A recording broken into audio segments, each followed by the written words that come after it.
This is a Danger Entertainment podcast. DangerEntertainment.net. Danger Entertainment Podcast Network.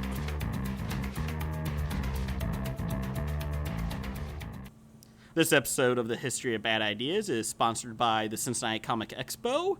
If you missed the Cincinnati Comic Expo in 2016, it will be returning to the Duke Energy Center in Cincinnati, Ohio in 2017, September 22nd through the 24th.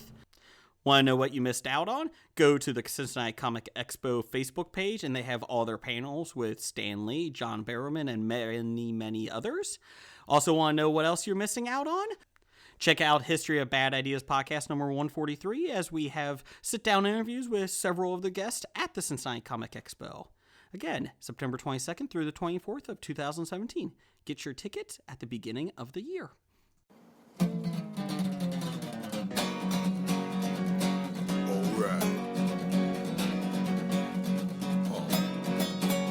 It's about comic books and movies, growing up with Rokusuki. Superman before Zack Snyder ruined him. Michael Keaton was the best Batman, while Christian Bale was just deadpan. No one remembers the other ones. Princess Leia in bikinis and Transformer Lamborghinis. Please don't let Shia LaBeouf ever act again. Please, God, no. Remembering tales from the crypt, back when Michael Bay wrote good scripts. He wrote and scripts. all right here is no mystery, 'cause it's the history of bad. It's bad. It's the history of bad. So bad. It's the history of bad ideas. It's the history of bad. It's bad. It's the history of bad. So bad. It's the history of bad ideas. Podcast. Welcome to the History of Bad Ideas, episode number 151. I'm Jason. I'm Jeff. Blake. So we're at the rum episode. Why's the rum gone? 151. Take a drink of rum? Anybody? Anybody? Have you noticed we've kind of become wusses lately? I haven't. No beers are around here. Well, you drink before. Actually, I just, on my way here, I bought a bottle of Everclear south of the river. Would you like to bring it in? Because it's lemon season. You know what lemon season is? Is it like rabbit season? Limoncellos? It's limoncello season. I am going to be making crema di limoncello this time around. My wife appreciates it because now she can actually drink it this time. Yeah. She was pregnant last time. So she... I don't know. She might be pregnant next time the way you going. Well, after my crema di limoncello, she may be pregnant again, buddy. Again, I'm castrated, according to Graphic Novice. So they took 2 rocks and they just smashed it. So that's how it's done. No, it isn't. No. There's nothing happening down there. That's what she said. We do want to thank everybody for listening last week and all the podcasters for sending in their roasts of us. Except Dev. He was very sweet. Dev the Psy guy. He was very sweet. Mm-hmm. Speaking of Dev. Speaking of Dev. We're just gonna get this out of the way. Pink elephant out of the way right now. I hope it's a pink elephant because I'm a little scared. That's right. Giant box here at the Bob Studio. If you would like to bribe your way to a floppy, let us know. We've had a lot of presents throughout the year. Floppy Award. The Floppy Awards, the end of the year awards that we give out to the best and worst in everything. Or whatever we feel like. There is a Worsley Award this year. Make sure you wear your jacket. The winner gets a tiny baby jacket, so that's good. But yes. Or a Cleveland Brown koozie that's on Mr. Fisto. Can we just give it to the Cleveland Browns, the Worsley Award this year? The Browns deserve no award. Time out before we get there. No. Your quarterback, Cody Kessler. Who? Is he trying to get as many concussions as possible? I don't want to play for the Browns. Just hit me. Just hit me. It doesn't matter who's quarterbacking. They're going to get so effed up. I've decided I am not going to get on the make fun of the Browns bandwagon because the Bengals still have to play them.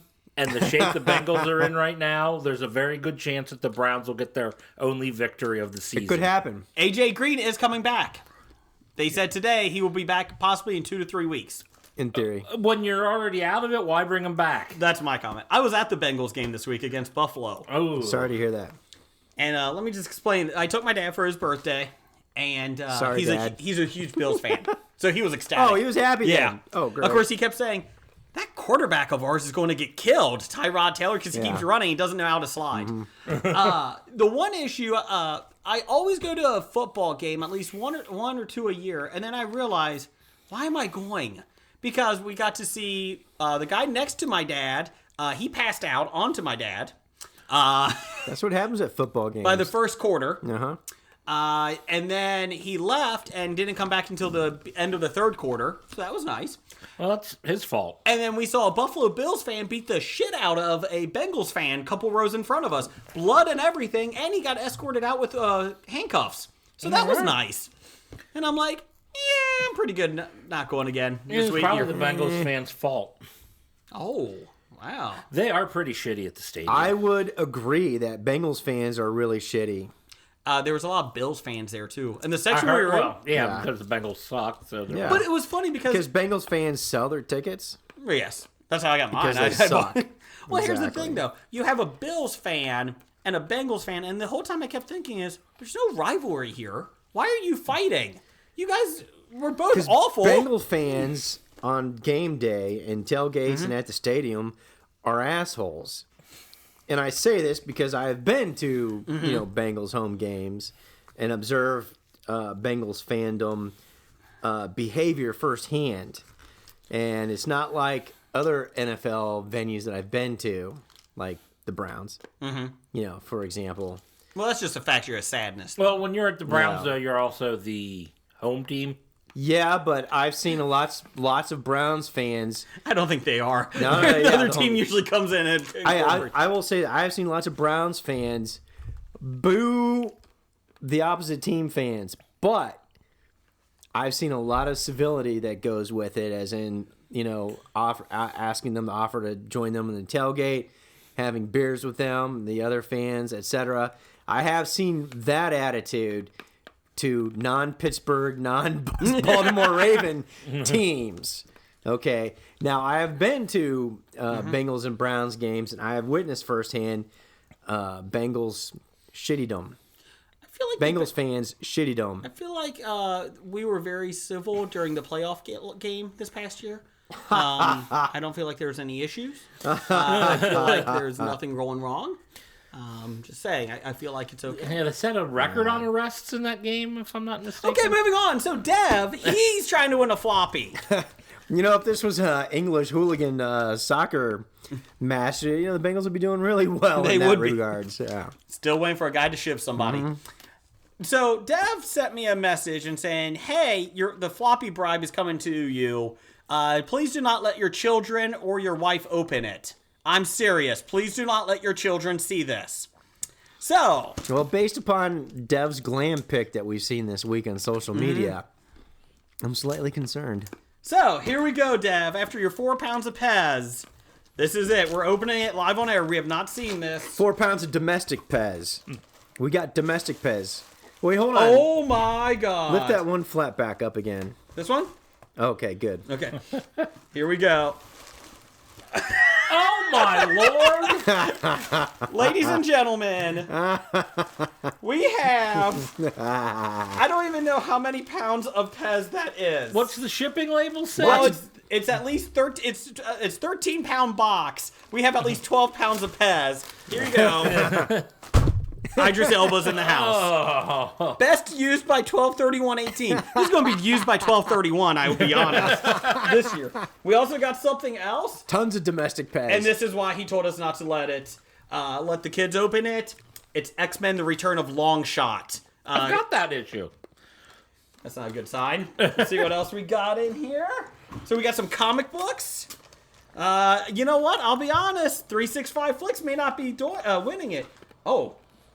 This is why. Donna Matrix, the comic book. It's a lady in dominatrix outfit. Ooh, can I borrow that for the... Yes, there you go. Thank you. Don't go to the bathroom.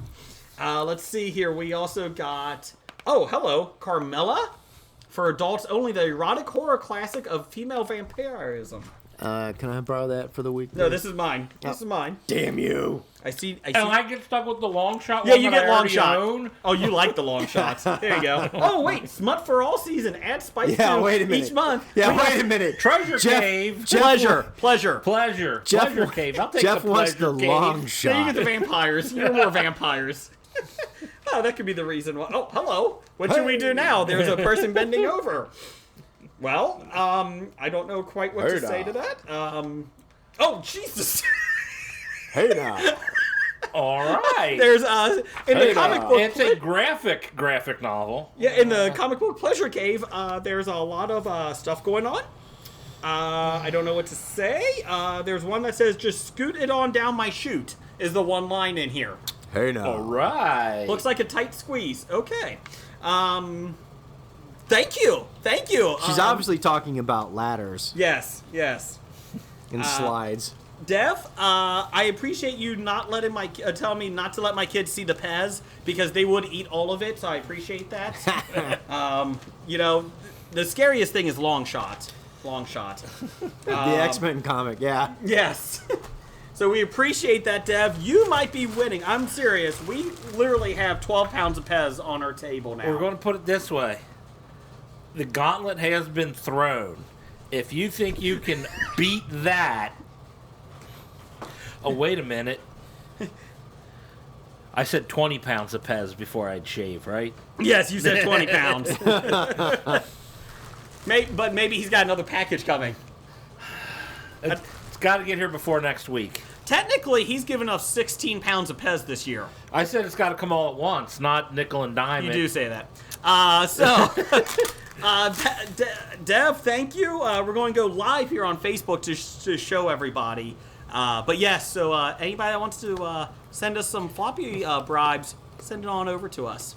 You might be up for Idahoan of the Year. That's what floppy brides get you, is Idahoan of the Year. Or Britain of the Year, or Canadian of the Year. It's all up there. So How about if we just have best bribe of the year floppy? that could be a good one too. I like that one.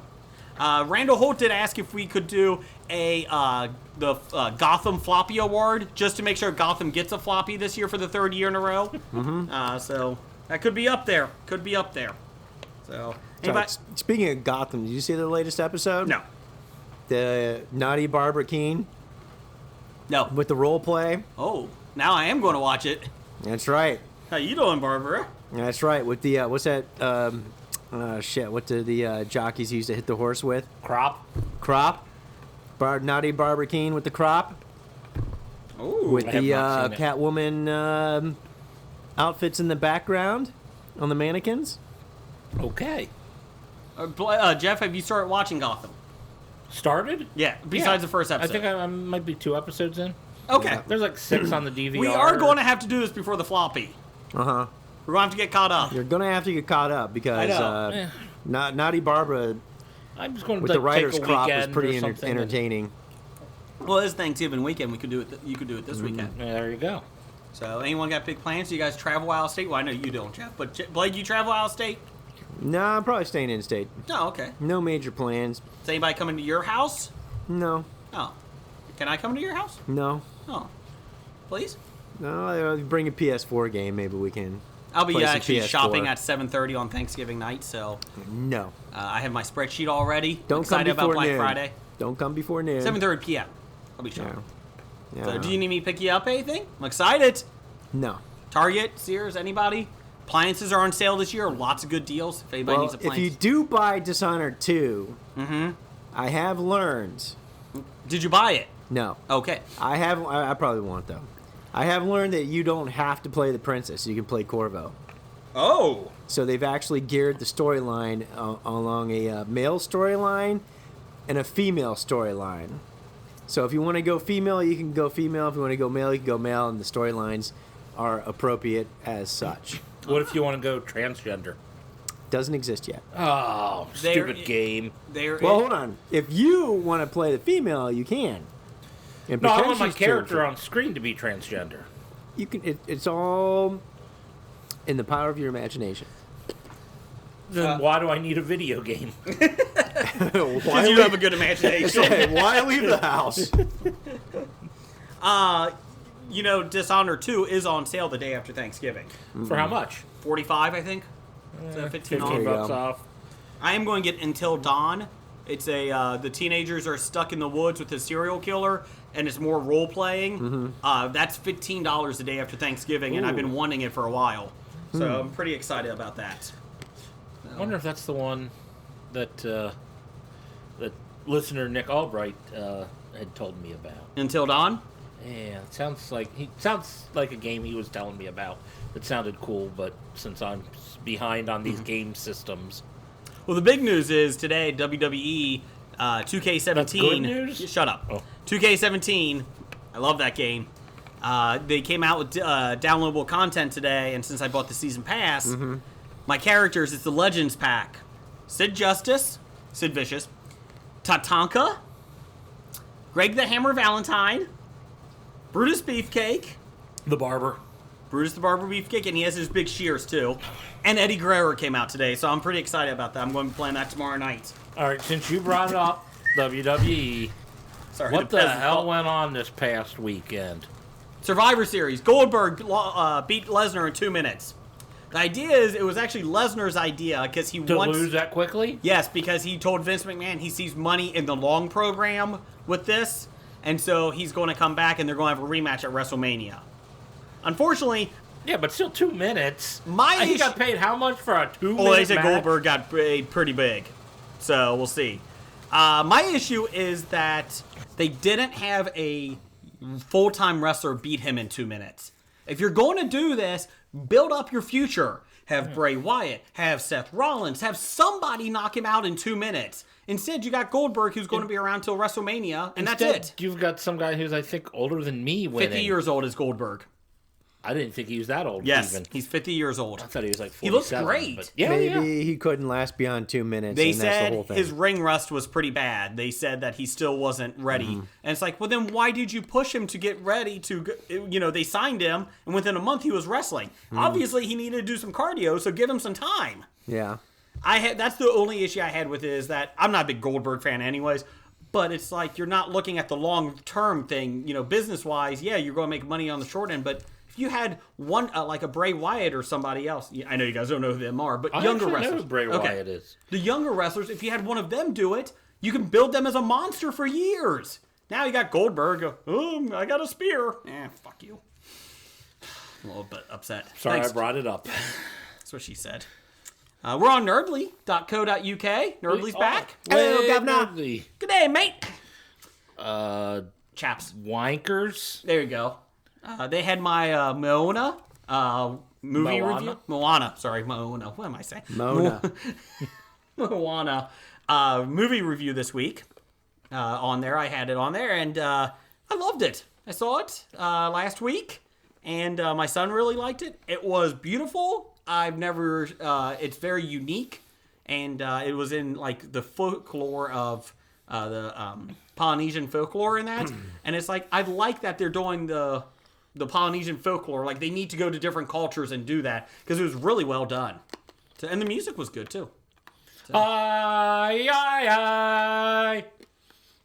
That's Good me job. doing Disney music. Oh, okay. Is that Lion King? So Inspired by Lion King. if you have kids and you want to see a movie this week, that is a very good one to see. Can you If go don't without have kids? Yeah, I enjoyed it. I really did. It was very unique. It was different than anything they've done in a long time.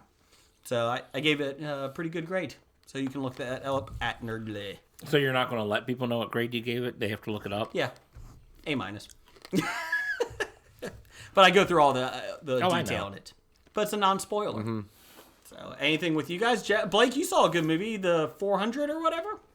What was that? The No. Fourth Day? What was that called? 400 days. How was that? It was horrible. I saw a preview for that and I thought it looked good. No, Okay, so I shouldn't watch it? I don't want to talk about it. Did you see it by yourself or did your wife see I it? watched it by myself. It was a sci-fi movie. Dane Cook. No! Exactly. Time out, Mr. Brooks was think good. Of, think of what a sci-fi movie with Dane Cook would be like, and you've got it. Now, I did have the Not a lot lady that close. plays Canary in the Arrow Black and the Canary? Flash. Yeah. That's not a good thing. With Black She's my Canary or White Black Canary. Canary? Black Canary. Oh. It's Black Canary. She's my least favorite character, so that's fine. And actress. Well, now that we're talking about that, should we get into our ups and downs? Yeah, we can do ups and downs. That was your down, I take it?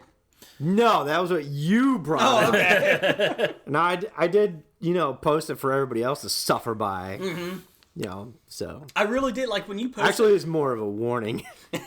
When you posted that, I was like, I really did see this trailer like 2 months ago. I thought it was interesting. No. I'm glad I did. Where was it at? It's like, Horrible. video on demand?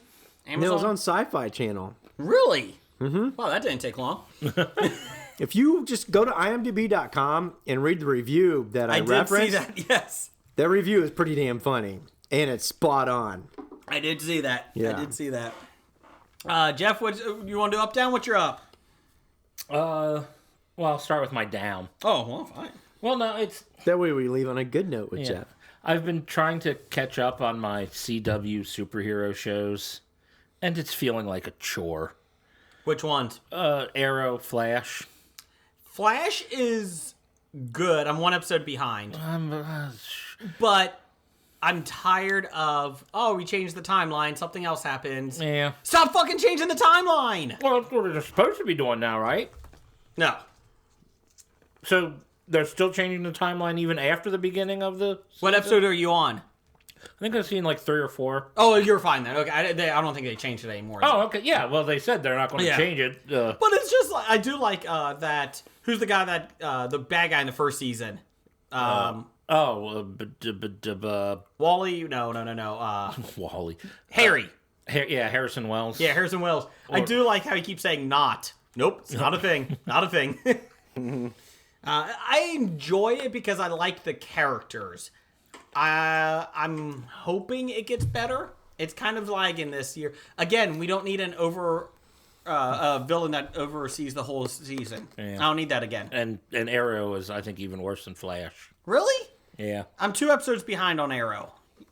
I'm like 4 episodes into the season, and it's like I had to pause. I'm like, I thought I was going to catch like four in one day, and I'm like, no, 2 is enough. Do you like Legends of Tomorrow? I do. Okay, That I do one like that. I do like that. What about Shield? Shield's better than I thought it was going to be with Ghost Rider and whatnot, because I never liked Ghost Rider, but Nobody likes Ghost Rider. But they made it not so bad. So I'm enjoying Shield. Supergirl? Nope. Okay. As in, haven't watched it. Yeah, you're good. So you're down on superhero shows. Well, I'm pretty much down on the CW for the most part. Okay. Blake, what are you down on? I got a whole bunch of stuff to talk about, so why don't you go next? Oh, okay. I'm down on Bull, the TV show I told you about. The one you were up on earlier in the season? Yeah. No, I was never up on that. Okay. I just said I watched it. We gave up after 3 episodes. It was a little ridiculous. Which one was Bull? That was the one based on actually Dr. Phil's prior career. Starring Michael Weatherly. I like him. He basically, he's a psychiatrist, but he knows what the jury's going to be thinking, so they hire him. Defense attorneys hire him Oh, yeah, to read that's the right. jury. It's not Bull from Night Court. I remember that conversation now. That would be better. I want to see Bull read a jury.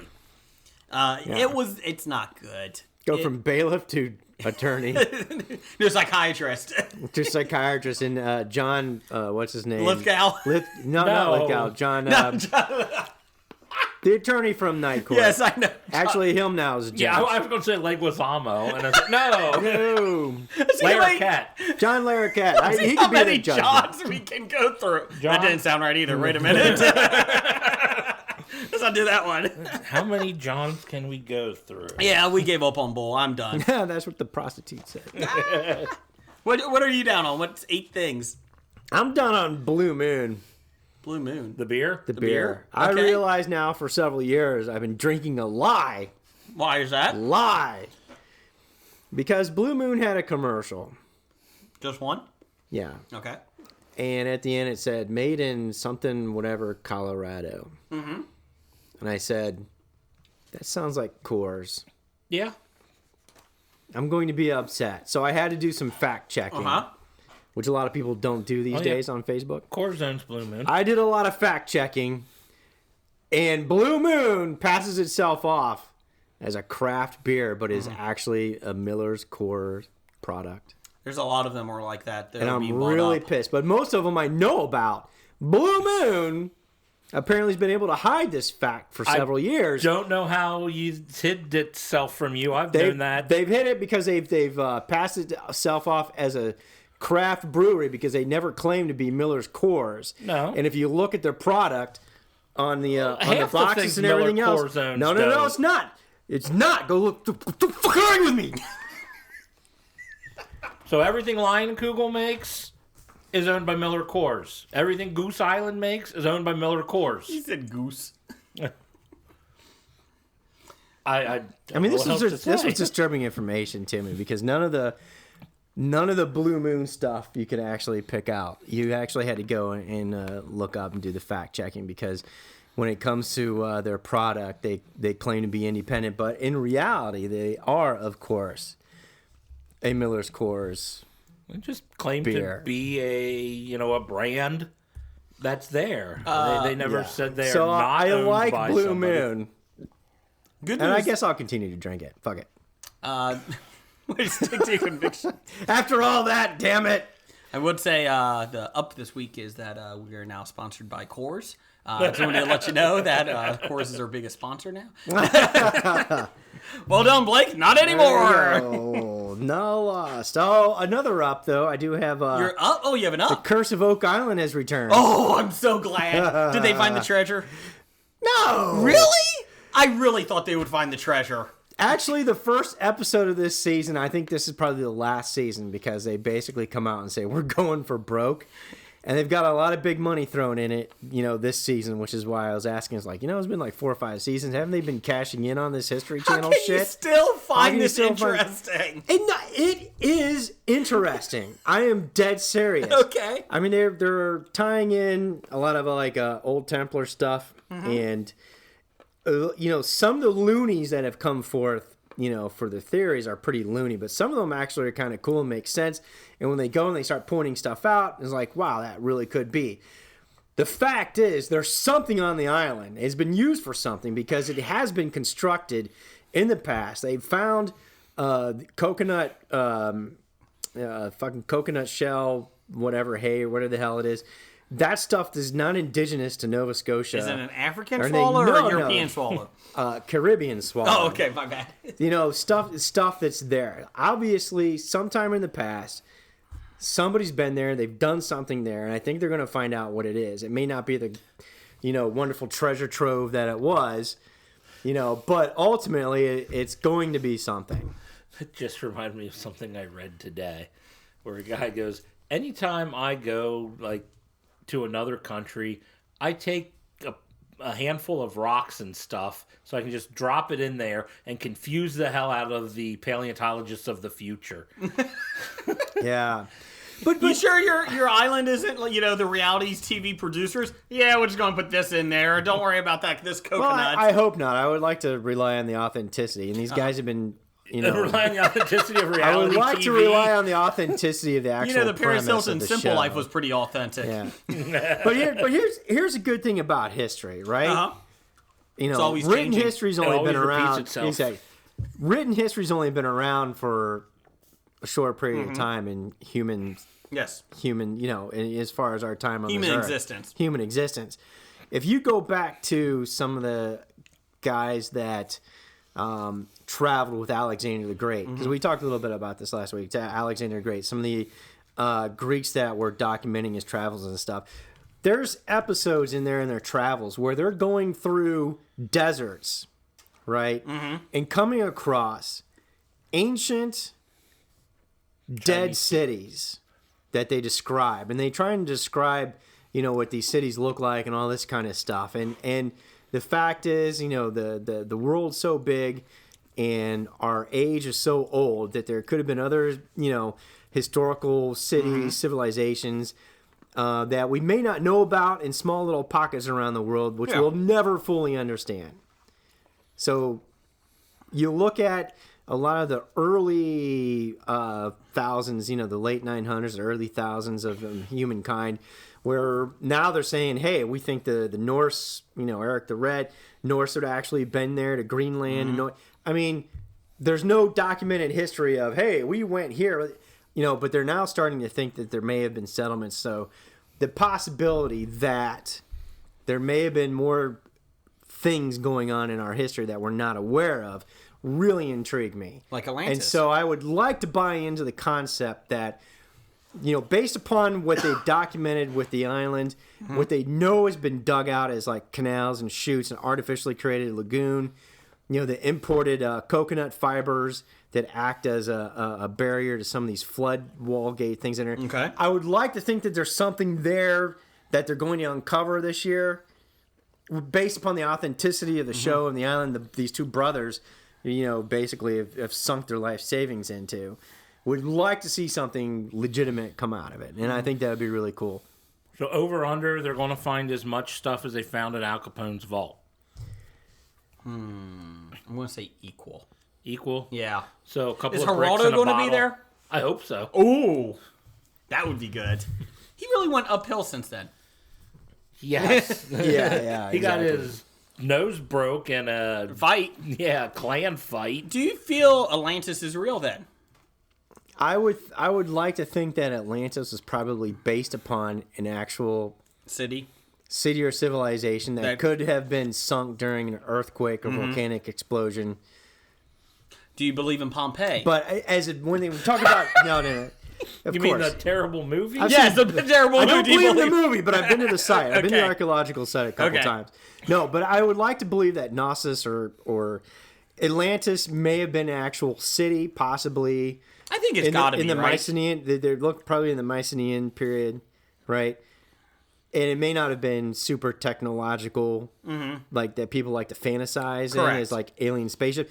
But according to Greek historians, when they talk about it being an advanced civilization, meaning that it could have been advanced in as far as like Meaning it had seafaring, fire.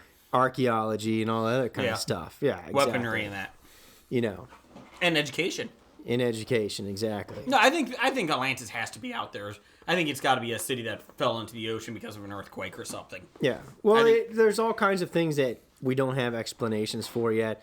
I mean, there are entire block city civilizations off the coast of Japan that we don't know about that you go underwater and you look at. I mean, it's really amazingly symmetrical. And the Japanese culture and civilization don't have any history of these cities. Mm-hmm.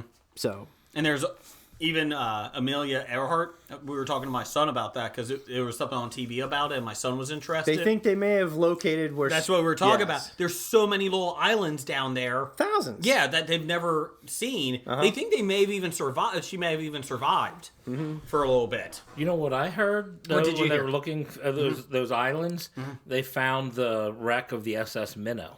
Really? It was only a 3-hour trip. Well, then the weather started getting rough. Oh, the tiny ship was tossed, I heard? Well, Yeah. when you get into those hurricanes, it could really expedite your travel across can. the ocean. Well, we're actually just going across Lake Michigan. We're in Australia. I don't know how it happened. No, but think about it. They're actually looking into possible natural phenomena in regards to the Bermuda Triangle and everything else. Talk about these hexagonal, storm cloud systems, the possible mass exodus of nitrogen from the sea, from the sea bottom, come up in big bubbles, which is the worst thing for a ship because your ship's no longer resting on water. Yes. When those gigantic bubbles come to the top, it's on air. So what's going to happen is the keels are going to break and all that kind of stuff. It's going to flood. Yeah. It's going to list. Is that what No, it's not going to list. It's going to list. It's going to Slowly to the left. crash and break because And that's you what I go mean, from flood, the water water to a is- giant pocket of air. And then, of course, there's always alien abduction. Who knew that we're a history show? I know, we're actually getting historical. here. Whoa! Shot Yeah, of there's some- history. We shot it across the bow. I Shot get ya. that down. Yeah. Exactly. So that was your up. Yeah. Quite a big up. So, anyways, Curse of Oak Island. Yay! Last season, hopefully. Moana is my up this week. Moana. My up yes. is I've been on HBO Go flipping through and like, oh, what movies are out there? So I'm going through these movies, and then I noticed they've got a trailer for some of them. Uh-huh. So I started watching these old trailers. Oh, okay. I always And like it. I enjoy that. I'm just enjoying watching terrible trailers from the 50s through the 90s. Oh, you're going old school. Well, there were some, yeah. Did you see the trailer for Torque? I did not That see was a good one. That is a good trailer. That's a good movie. No, I'm talking about the old ones where, like, the entire trailer is a voiceover where the voiceover explains the plot of the movie for you. I'm like, oh, man, this was terrible. If you get a chance, you should... DC Cab. Saw that No one. one should ever see that. Trailer saw or the movie. trailer. You should really look at the trailer for Congo. And I'm not kidding. I watched that a couple weeks ago, the trailer for it, and I'm like, oh God, this is even worse than I remembered, and I only saw the trailer. You mean Congo, or you are the endangered species? You are the endangered species. What are you going to do about them? Put them on the endangered species list. If anybody hasn't seen Congo, good. But if you haven't, you really should. You really should. It's a classic film. Did you watch Walking Dead this week? Yes, I did. Okay. And? What would you like to discuss? Have you seen The Walking Dead this week? Oh, yeah, I'm caught up on. I watched Walking Dead and Westworld immediately. Okay. Walking Dead, I feel like it was just like last week's episode, just shortened. Yeah, but they're still. This was like what, the 4th episode? Yeah. They're still kind of setting up the season with building. everybody. They're building on everybody, and some people are excited because this is the Carl storyline. Carl. Yes. When he goes to Negan. However, they're all kind of like confused because I guess Jesus isn't supposed to be there. Jesus is not supposed to be on the truck going to see Negan. Yes, but if you follow the Daryl, the anti-Daryl story, Dwight, I did find it interesting that he was under that overpass and almost got hit with a falling body off the overpass. Now, as I've read up on Walking Dead stuff and fandom, I guess that in the graphic novels, Jesus tries to whack the anti-Daryl, Dwight. He's actually following Dwight. That's how he finds Negan. Oh. And in the graphic novels, he tries to off Dwight by pushing some walkers off an overpass that Dwight is under. I don't remember that. That happened. I don't remember that in the books. But yeah, that happened with the Daryl episode. Okay. Yeah, so I'm going off of what the internet You're going with says, that? and so You're you going know with it's the true. It always is true. Exactly. I liked the episode, but I was kind of like, yeah, I saw this episode last week, just different characters. Gregory's an asshole. I can't wait till he dies. Yeah. Maggie looked badass. Not just her tractor, just her stepping up. Yeah, and Jesus is setting the stage for her to take over the hilltop, or Yes. mentioning it. And Sasha actually kicked ass. Yes. I was excited about that. They finally gave her something to do since the first time they introduced her. Good Yes. for her. Do you miss Abraham or Glenn? Do you miss any of them? I miss them all. Do you? Yeah. I don't miss Lori. She No. was annoying. She was annoying in the book and in the show. Yeah. I miss Carl's eye. Oh, too soon. Too soon. Too soon. Glenn and Abraham were killed just like a they had couple it weeks coming. ago. Poor Carl's eye. He almost lost an arm, too. Carl's eye. Carl!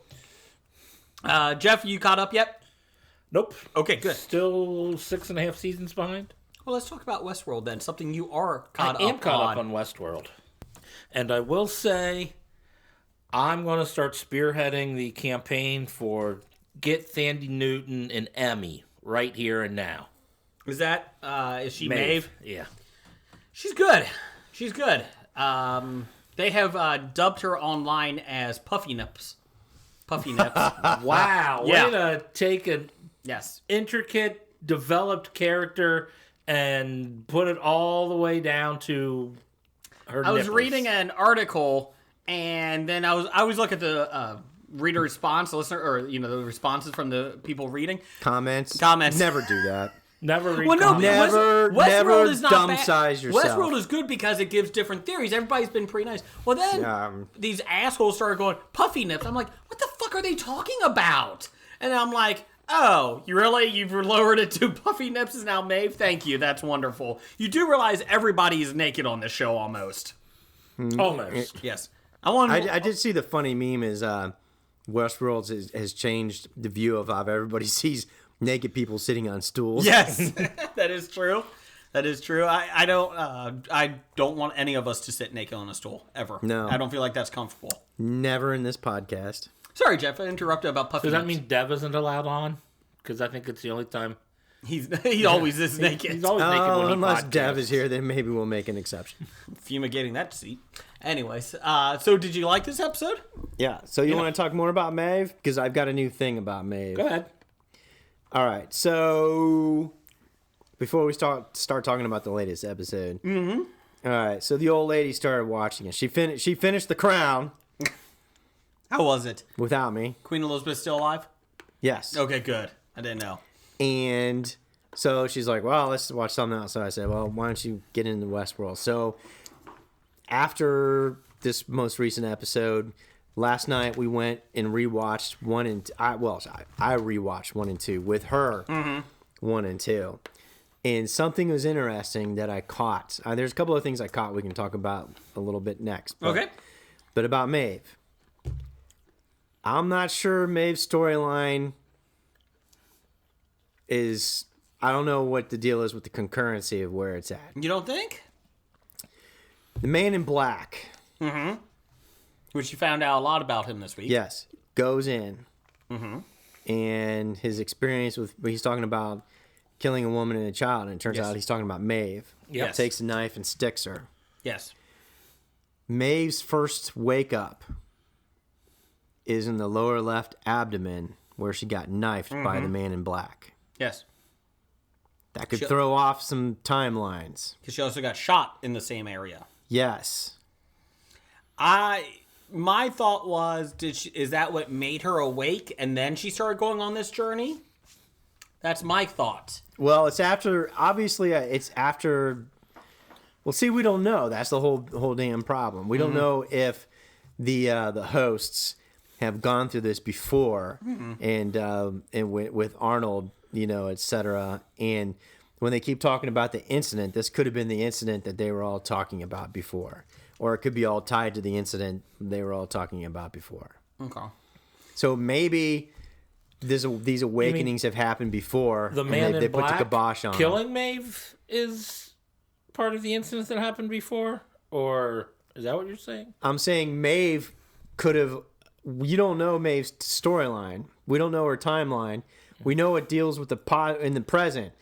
But Maeve may have been awakening long before this, because her first awakening with the Tex is when she's got a knife wound in her lower left abdomen, and that's where the Man in Black stabbed her in episode 2. Do you think it's cyclical that she was trying to awaken then? It kind of went bad, so they rebooted her, and now she's awakening again? Correct. Okay, now I got you. And the deal is, if you follow her, if you go back and start rewatching, which was a boon to my fresh views on the show, the two texts are like, hey, somebody's already been in there with higher authority messing with her. It's got to be Ford, right? No.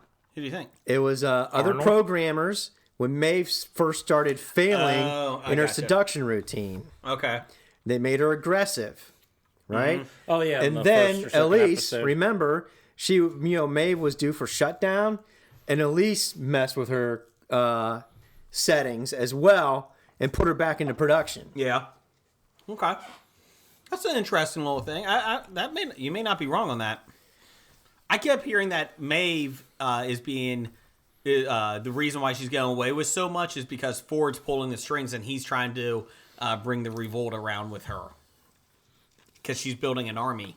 And they said, what happens if she's actually the main bad guy? It starts with W. Wesley, what's that guy's name? Wyatt. But I thought we saw Wyatt, right? Yeah. He was that guy that was, and everybody's like, well, maybe that's not Wyatt. I was like, why would that not be Wyatt? Mm-hmm. And the one Didn't we see Wyatt in a flashback from... yeah, he was the big, tall, white guy, right? The Teddy flashback? Yeah, the Teddy.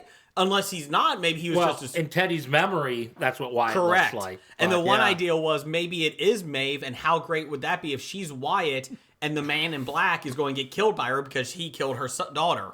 It's just revenge. All right, Maeve. How is her name spelled? Maeve. Ma. Eve. Yes. Yes. What is the theory on this one? It's just something I thought about last night. And Okay. she's the first woman. Her name is Ma Eve. Well, Dolores is the oldest. Yeah. But As we Maeve is know. up there too, isn't she? They never said who's the When oldest. Dolores So was old. having her flashback this past episode, she walked into the town that wasn't there, but she was seeing it. It's underground. Yeah. but she was seeing it at, like, from the first time she might have walked into this town, and Maeve was there. Well, I missed that. Okay. Yeah, Maeve and Maeve's daughter or something, where when they were back dancing, the daughter kind of ran across. I Okay. think this isn't the her. first time that they've had awakenings. They've had a big awakening before. 30 years They ago. filled it in. That's why the church steeple is sticking out of the ground. Ford's looking at it because I guess he wants to move everybody back towards that for some reason or whatever. Because he's old, he's getting ready to die. And so it's all a goofy circular timeline thing that's going on. So here's something else that's interesting to look at, especially in the second episode.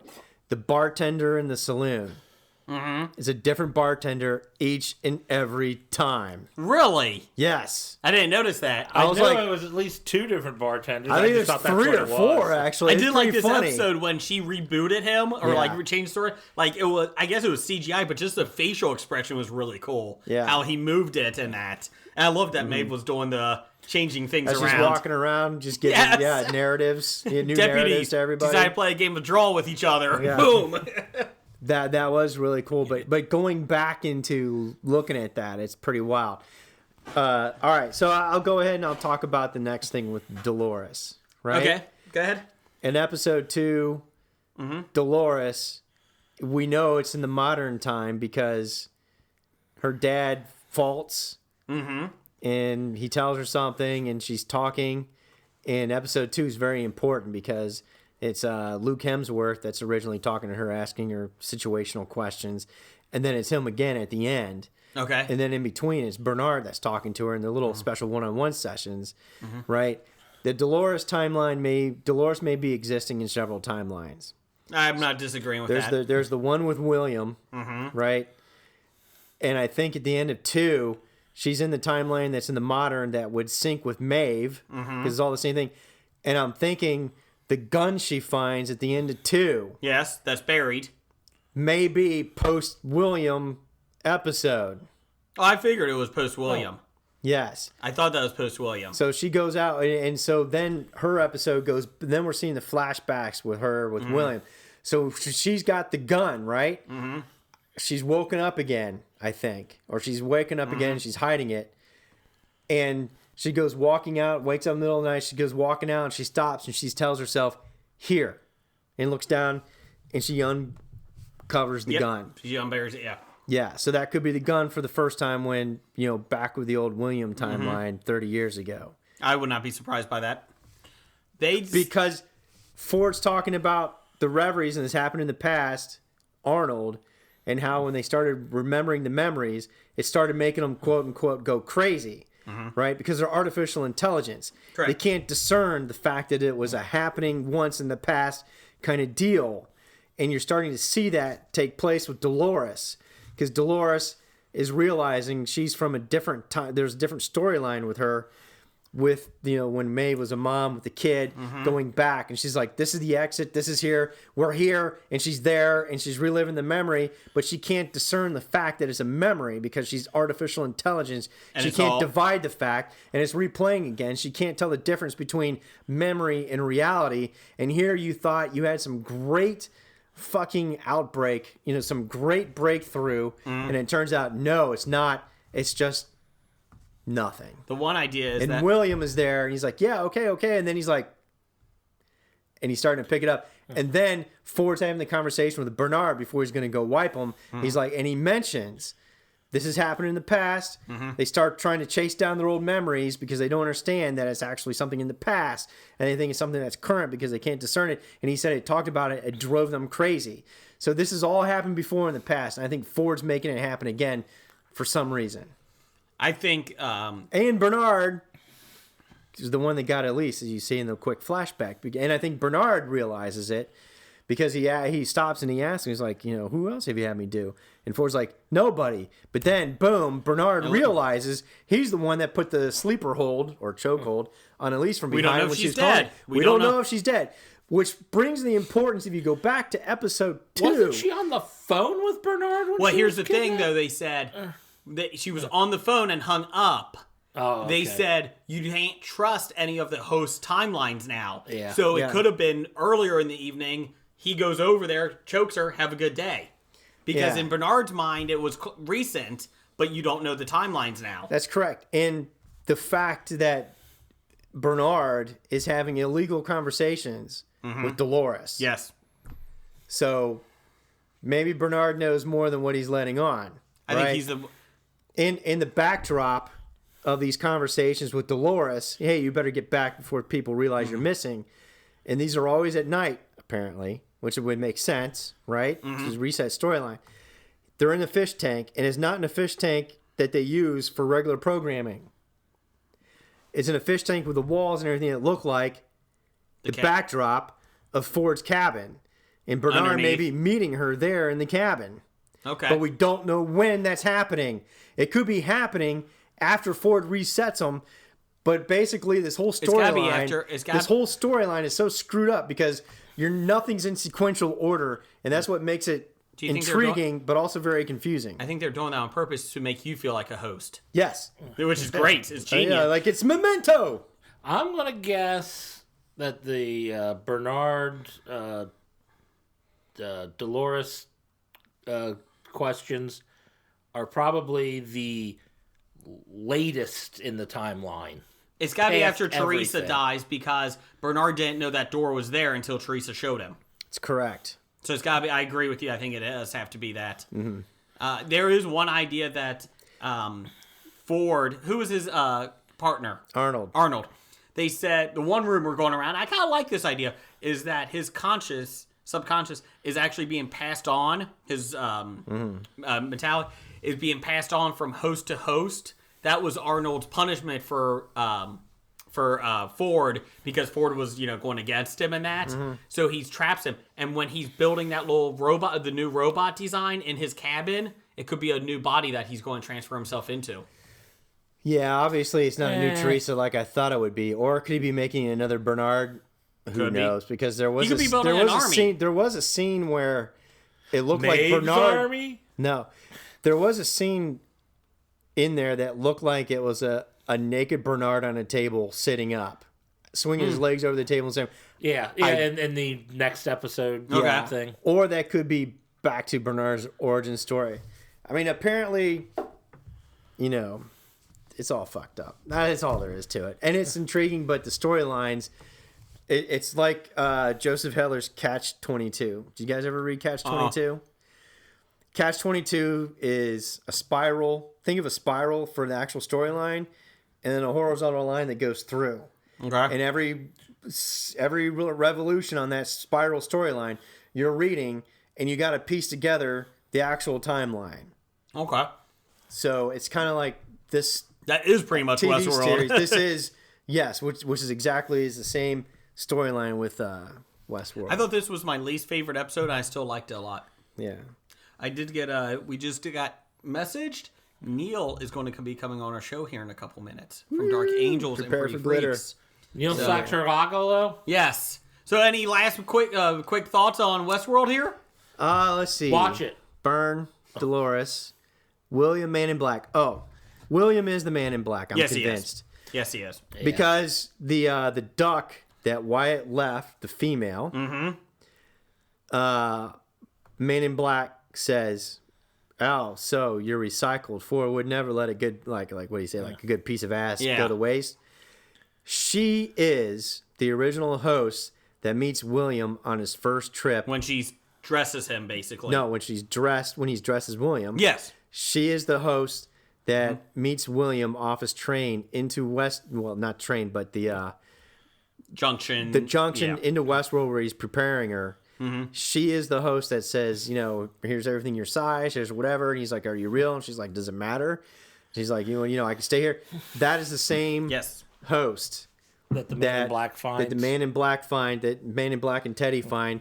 And that's why Man in Black, says, I see.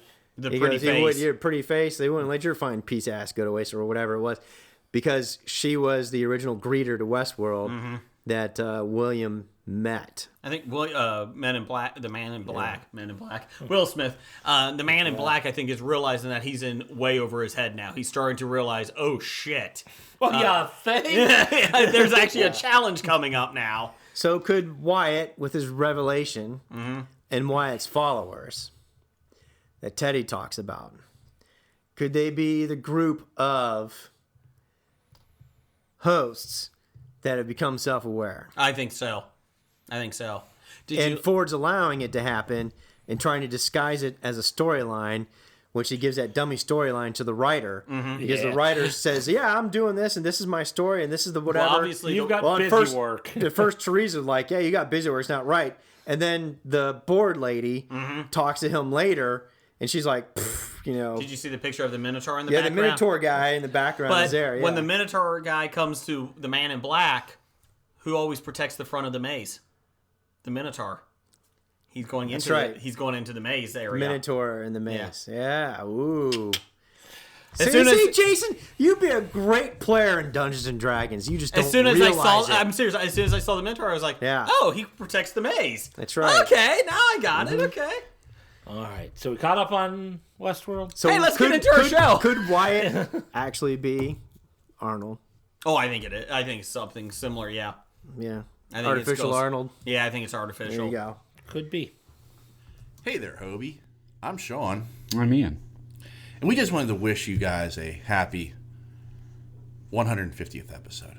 Wow, 150. 150, yes, Ian. Who knew you could put out that much crap Oh, over 150 episodes? yeah. That's a lot of bullshit. It is a lot of bullshit. That is for certain. I am stunned, but at the same time, I applaud their fortitude for, despite the fact that they have to overcome so many obstacles, so many mental disabilities, Ohio. the biggest one of them all, that they still they churn out just such mediocrity. The Bengals. The Browns. The Indians couldn't even beat the Cubs in the World Series. Lake Erie. Ooh. Yeah, we share that with them, though. Ours is better. Yeah. It's like the Falls. Yeah. Yeah, right. Okay. So there you go, Hobie. Happy 150 episodes. Way to go, guys. Special guest in the studio by Skype is Neil from Dark Angels and Pretty Freaks. Hello, Neil. Dark Angels. Hello. Pretty Feet, my bad. Pretty Feet. The sexy feet are in the house. JPF. Neil, I appreciate you coming on. I know that you've been podcasting for about 18 hours straight, Yes. and you were podcasting Reasons Are Several, correct? Correct. And I apologize that I am so late. Oh, you're fine. We're just getting to Twitter poll of the week. What podcast were you recording for earlier? I just said that. Reasons are several. Oh, I thought you said the reasons are several why he was podcasting No. before this. Blake's a big listener. Nice. Yeah, I was recording with Matt for the Lovely Reasons or Several podcast, which has been a lot of fun. I've really enjoyed it. Now, is your wife jealous? No, I think maybe at first a little bit, but then she listened to the show and actually was really cool about it because she's like, oh, this is kind of neat because you get to hang out and kind of talk about other stuff that we normally don't talk about because Matt and I talk a little bit more about sports and stuff like that. So it's kind of fun and it's stuff that Annalise isn't super interested in. I think at first she was thinking that I was going to do the same Dark Angels and Pretty Freak show, but with Matt. Mm-hmm. And so I think after she heard it and realized that I wasn't going to talk about, having sex with him, that that she's like, oh, okay, no, this is a lot of fun. She actually really enjoys it. So she's been super supportive about it. So it's been good. Matt wears sexy pants too, right? He does, very sexy pants. He's a good-looking guy. I met him when we went to Portland. He's a sexy gent. Is he Heno good looking or a little bit below? I think they're very much at the same level of good lookingness, just a little bit different. They have a different. I don't know, because Heno is like one of the best looking men on the face of the earth. I like to go to his pleasure cave. Yeah. You want to spelunk that man? Yes. Go spelunking. Well, Neil, we appreciate you coming on the show. This is a big one because outside of Nickel, you're the only podcaster that has been on our show twice. Well, Nickel doesn't totally count because he's not really a podcaster anymore. That's true. That is true. Right.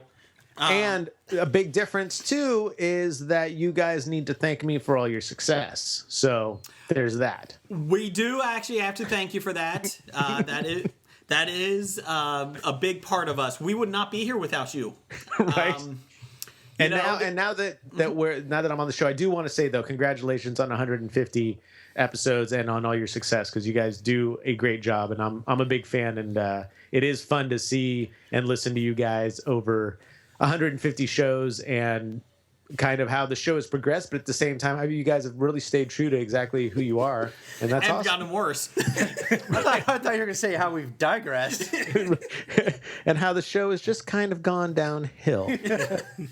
Well, that's why you're back on. It can't get any worse. Have him back on. Who cares? I got to spit all this glitter out of my mouth. Well, Neil, we appreciate it because, like I said, we were one of the first podcasters. You and I, we all started together, and everybody's kind of quitting because they obviously are not getting into the podcast money like we are, and you are. Yeah, well, when we started with Musings, and I know Musings is defunct now because we pretty much bankrupted them. They couldn't afford us, so we had to move on. I've realized that a lot of the people we started with, which had such strong shows and such strong personalities and podcasters, I just felt bad. We blocked out the sun for them. I mean, when Hobie and DapPod came along, it just kind of like they couldn't grow in our shadow, and I apologize to them, but at the same time, I can understand why they had to get out of the game. And to, I'll be honest, I know that we've talked about this off air. They can just suck it. Pretty much. Just to be Suck honest. it. Yeah. Well, you know what? Sometimes poop does float to the top. Yes, it's it not does. necessarily cream right. that rises. Did you say That's poop? right. We're not a PG show. Poop. We're really big in the preschool market. They put us on all the preschools around the country. Dookie.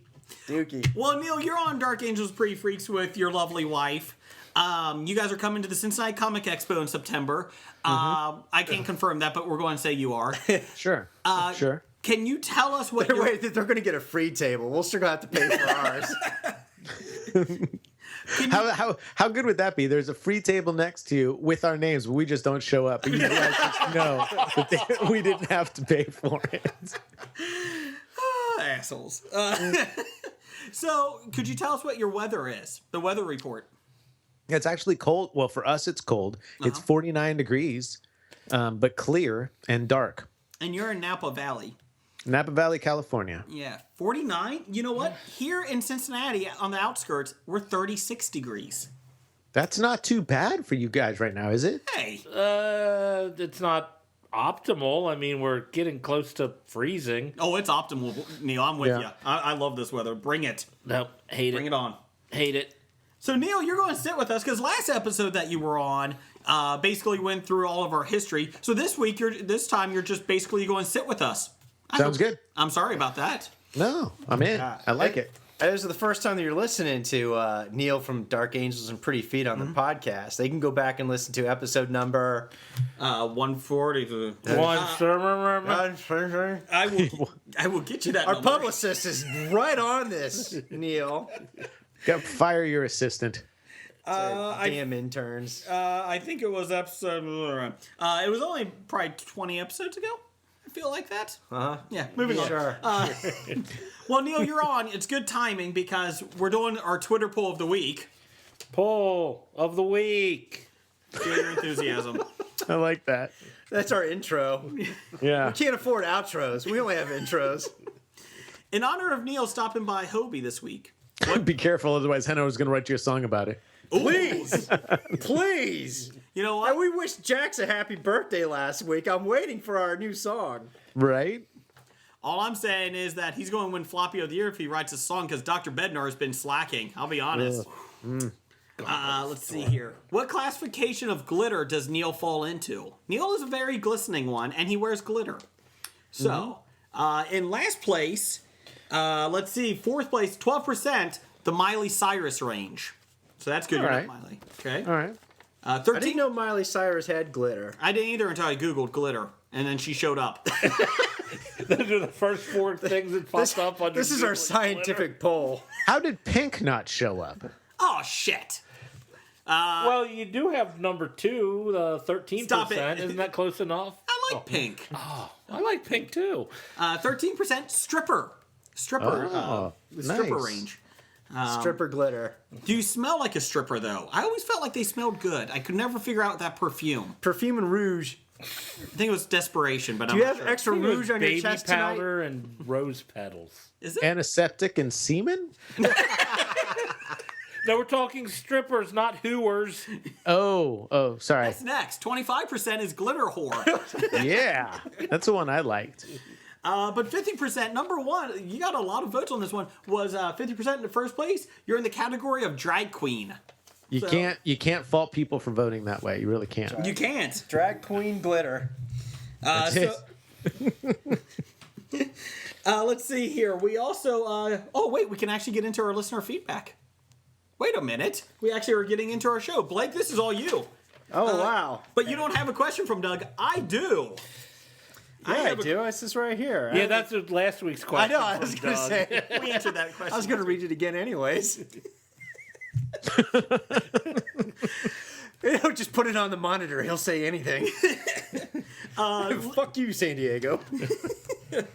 Lin-Manuel from Hamilton. I don't know if you heard a couple of episodes ago. I could sing.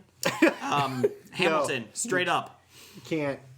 Yeah. Lies. Can you sing in a Christopher Walken voice?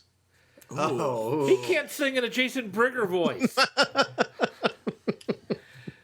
Neil, I got one shot. That's Eminem. Never mind. It's not Hamilton. Never mind. Let's see. Lin-Manuel wants to play Carnage in the Marvel Universe. What do you think? Sure. You don't like Carnage anyways. No, I don't think Carnage is that interesting of a character. And, I mean, I really don't know that much because I've only seen clips of him on stage as Hamilton, and that's about all I remember from him. So, I'm sure he could pull it off. That sounds very reassuring. Neil, what was your thought? I don't know that much about Carnage. Can you tell me a little bit more about Carnage? He's Cletus Cassidy. He's a serial killer, and he gets the spawn of Venom. Basically, He's a second-rate Venom. Oh, okay, right. Now I'm ringing a bell. and he kills a lot. Wow, I don't think that Lynn is really doesn't come across as that evil to me. But I if think he's I'd an want actor, someone to.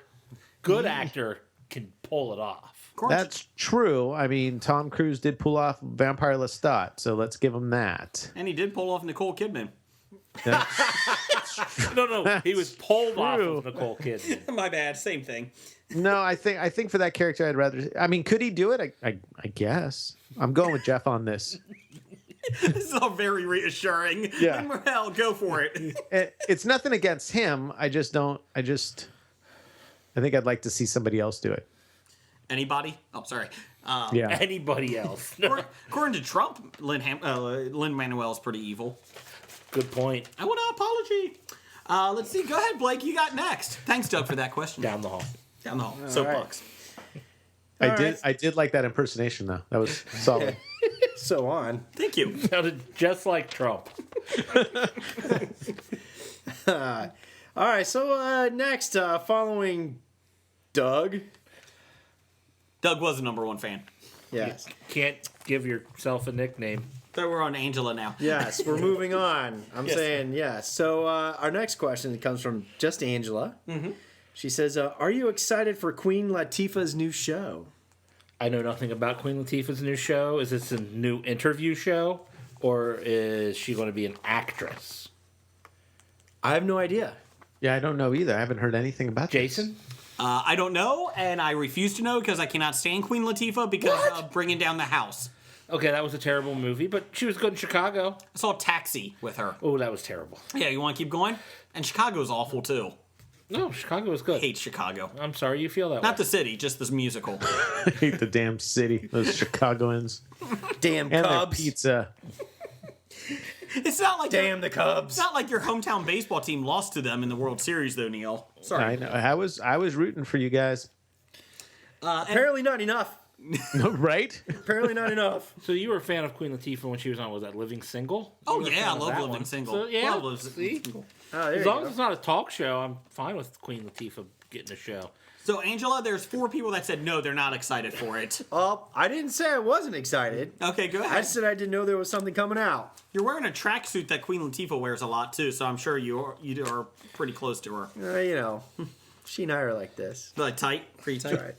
Episode number 125 was the last episode Neil was on. Just to let you know, Neil before Neil. So Neil before Neil. Yep. Yeah. go ahead. Awesome. Next, our section called Corrections, Gets bigger every week. sponsored by Dev the Gentle Giant or the Big Science Guy. All right, Dev says, regarding the Phoenix Force. The Phoenix Force was a galactic entity that was corrupted by the human emotions and mastermind while in Jean Grey. As I said last week, I wasn't going to get into all the retcon stuff. No. As you were reading the Dark Phoenix saga for the first time, you didn't know about this entity stuff. Yeah, So that comes out 8 years later when they resurrect Jean Grey. of course. So we weren't wrong. No. We just didn't get into the specifics. Suck it, Dev. Hi, Dev. Don't play both sides, Neil. You're not What? Bernie Sanders. Did you not see my glitter freaking pole? I'm a drag queen. I've been playing both sides for 50% of my life. Well, you could have answered that with Miley Cyrus too. That's right. Both sides. Moving It's true. on. Go ahead, Blake. Now, before I move on with Dev, we have to clarify Jesus. for everybody once again. Whatever we say on this podcast is correct. Yes. It's true Until proven wrong. until proven wrong. And if you're going to try and prove my ass wrong, you better have some fucking citations that's not from Huffington Post or some bullshit slate.com like that, because you're dealing with a learned entity here. Neil, I'm so glad you're on. Dev says, tell Blake the Electoral College was designed to protect slave owners in the South from the North. Wrong! Well, there's truth to it, but that's a very oversimplification of the fact. That is correct. Isn't that what this? Isn't that what we're all about now? Just oversimplifying facts. That's correct. We're all about just arguing over facts now, not solutions, just facts. Yeah. Listen to Hobie. Actually, if you go back, and I'm a big student of American history and especially constitutional history, etc. The Electoral College was set up as a series of compromises in regards to the system of government that we have today, and essentially it was not only to protect slave states. That was an underlying theme that goes with it that everybody points to nowadays because we're oversimplified and stupid. You know, the fact is that it was it was to protect small states from the big states, and of course the big states from the small states and vice versa, and it goes into the overall basic compromise that they kicked down the line because they knew they had to compromise on something in order to make the union stand, and I'm not going to go into any further more detail, so Too late. Suck it, Dev. Blake will be on the Hobie political podcast Soapbox on Down the the Canadian right. Podcast Network every Thursday night down the hall. All right. But thank you for your interesting point of view. So, coming from a slightly passive-aggressive, condescending place. I'm all about equal time. Thank you for your point of view. Wrong. No, actually, I would love to have good social discourse, but we know that's not possible in social media these days. All right. Skip the next one. Go to Amy. Yeah, so in fairness of equal time, from Amy Whalen, she says, how come on your non-political podcast I have to hear Blake talk and you've reached your 75% limit? Your sentence has 16 words in it, Amy. We cut you off at 12 because you hit our glass ceiling again. Neil, can I come on your show?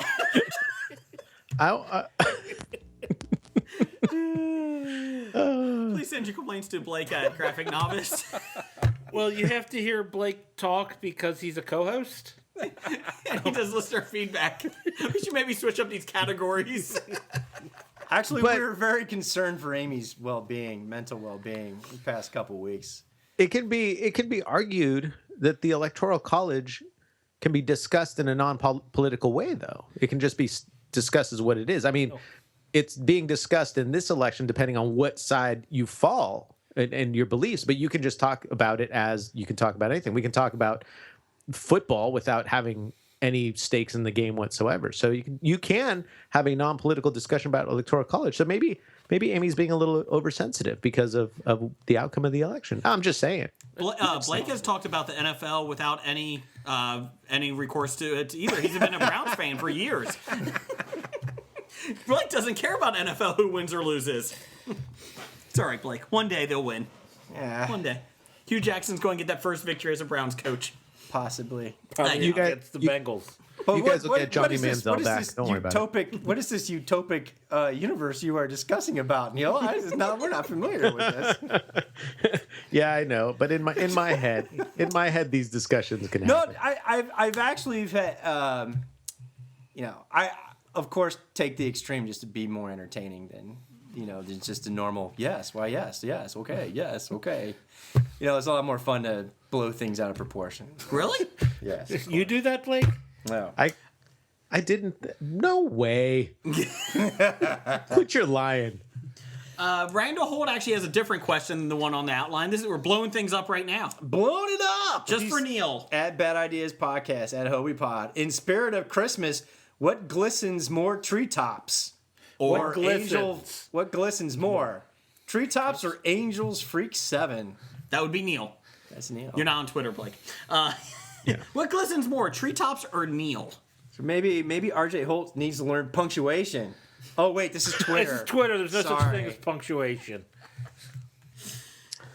I'm pretty greasy, so I'm going to say I glisten. I probably glisten more than. What am I glistening against? Well, he said treetops. I suppose it depends. He didn't say Christmas treetops. Yeah, was it tree toppers or just the top of a tree? Because I'll guarantee you I glisten more than the top of an I mean, I oak. look outside my window and there's no glistening on the top of the tree out there. No. It glistens on top of Dr. Number One's head. I'm going to go with Neil. Now, tree toppers, that's a tough one. It depends how gaudy of a star you have up I'll there. put it this way: if it was that O-faced angel I got in the bad gift exchange Years ago? 10 years ago, that probably glistens more than Neil. There is an O-faced angel that you did get that. I did get, and it was just full of glitter. Wherever I put it, it left a trail of glitter. And after Jeff got it was full of semen. Everywhere it walked, there was lots of semen everywhere. Wow! It was an angel snail trail of sorts. Well, it was an O-faced angel. Well, there you go. What are you going to do with an O-face? I mean, come on. Best Christmas Eve ever. Happy Christmas, angel. I was gonna throw in a tinsel joke, but fuck it. All right, from the Dip Man. Oh, you're going back to that one? The Dip Man Apparently, he is. says, "What are you getting at Graphic Novice for Boxing Day?" Ooh, a present. What's his name? Nickel? He will be getting a present in the mail. It will be related to our Floppy Award from last year. It's only 11 months late. So good for you. Just keep it looking. I don't know if UPS delivers this certain item, but we're going to try. We don't know if it can actually go across international borders. But we're going to try. Without opening an investigation and getting arrested? Yeah, I'm kind of worried. Might send my kid in to mail it. Well, maybe we just hand it off to one of these celebrities that's going north. Lena Dunham. Anyways, moving on. Next one, Dev the Gentle Giant. Not to be confused with Dev the size guy. Oh, wait a minute. That's his secret identity. He says, shouldn't it be Big Dev the Science guy with a PhD in Scientology? If he wants a PhD in Scientology, he can have one. I think it's Scientology. In Scientology. You know, we can give him an honorary Hobie PhD. Yes. But based upon his electoral comment question, I say no. Oh. We can give him one. But We we're not. can't give PhDs to frauds. Well then. Deb, thanks for listening. Oh, by the way, have you seen Big Dev's glamour shot this week? Oh, that was from our show. Yeah. That's when he was on your show? Yeah, I wanted to make a T-shirt of that. You're gonna need a big T-shirt. Yeah, if anyone hadn't heard when when Dev, the Psy guy, was a guest on Dark Angels and Pretty Freaks, he spiraled into drunkenness pretty quickly.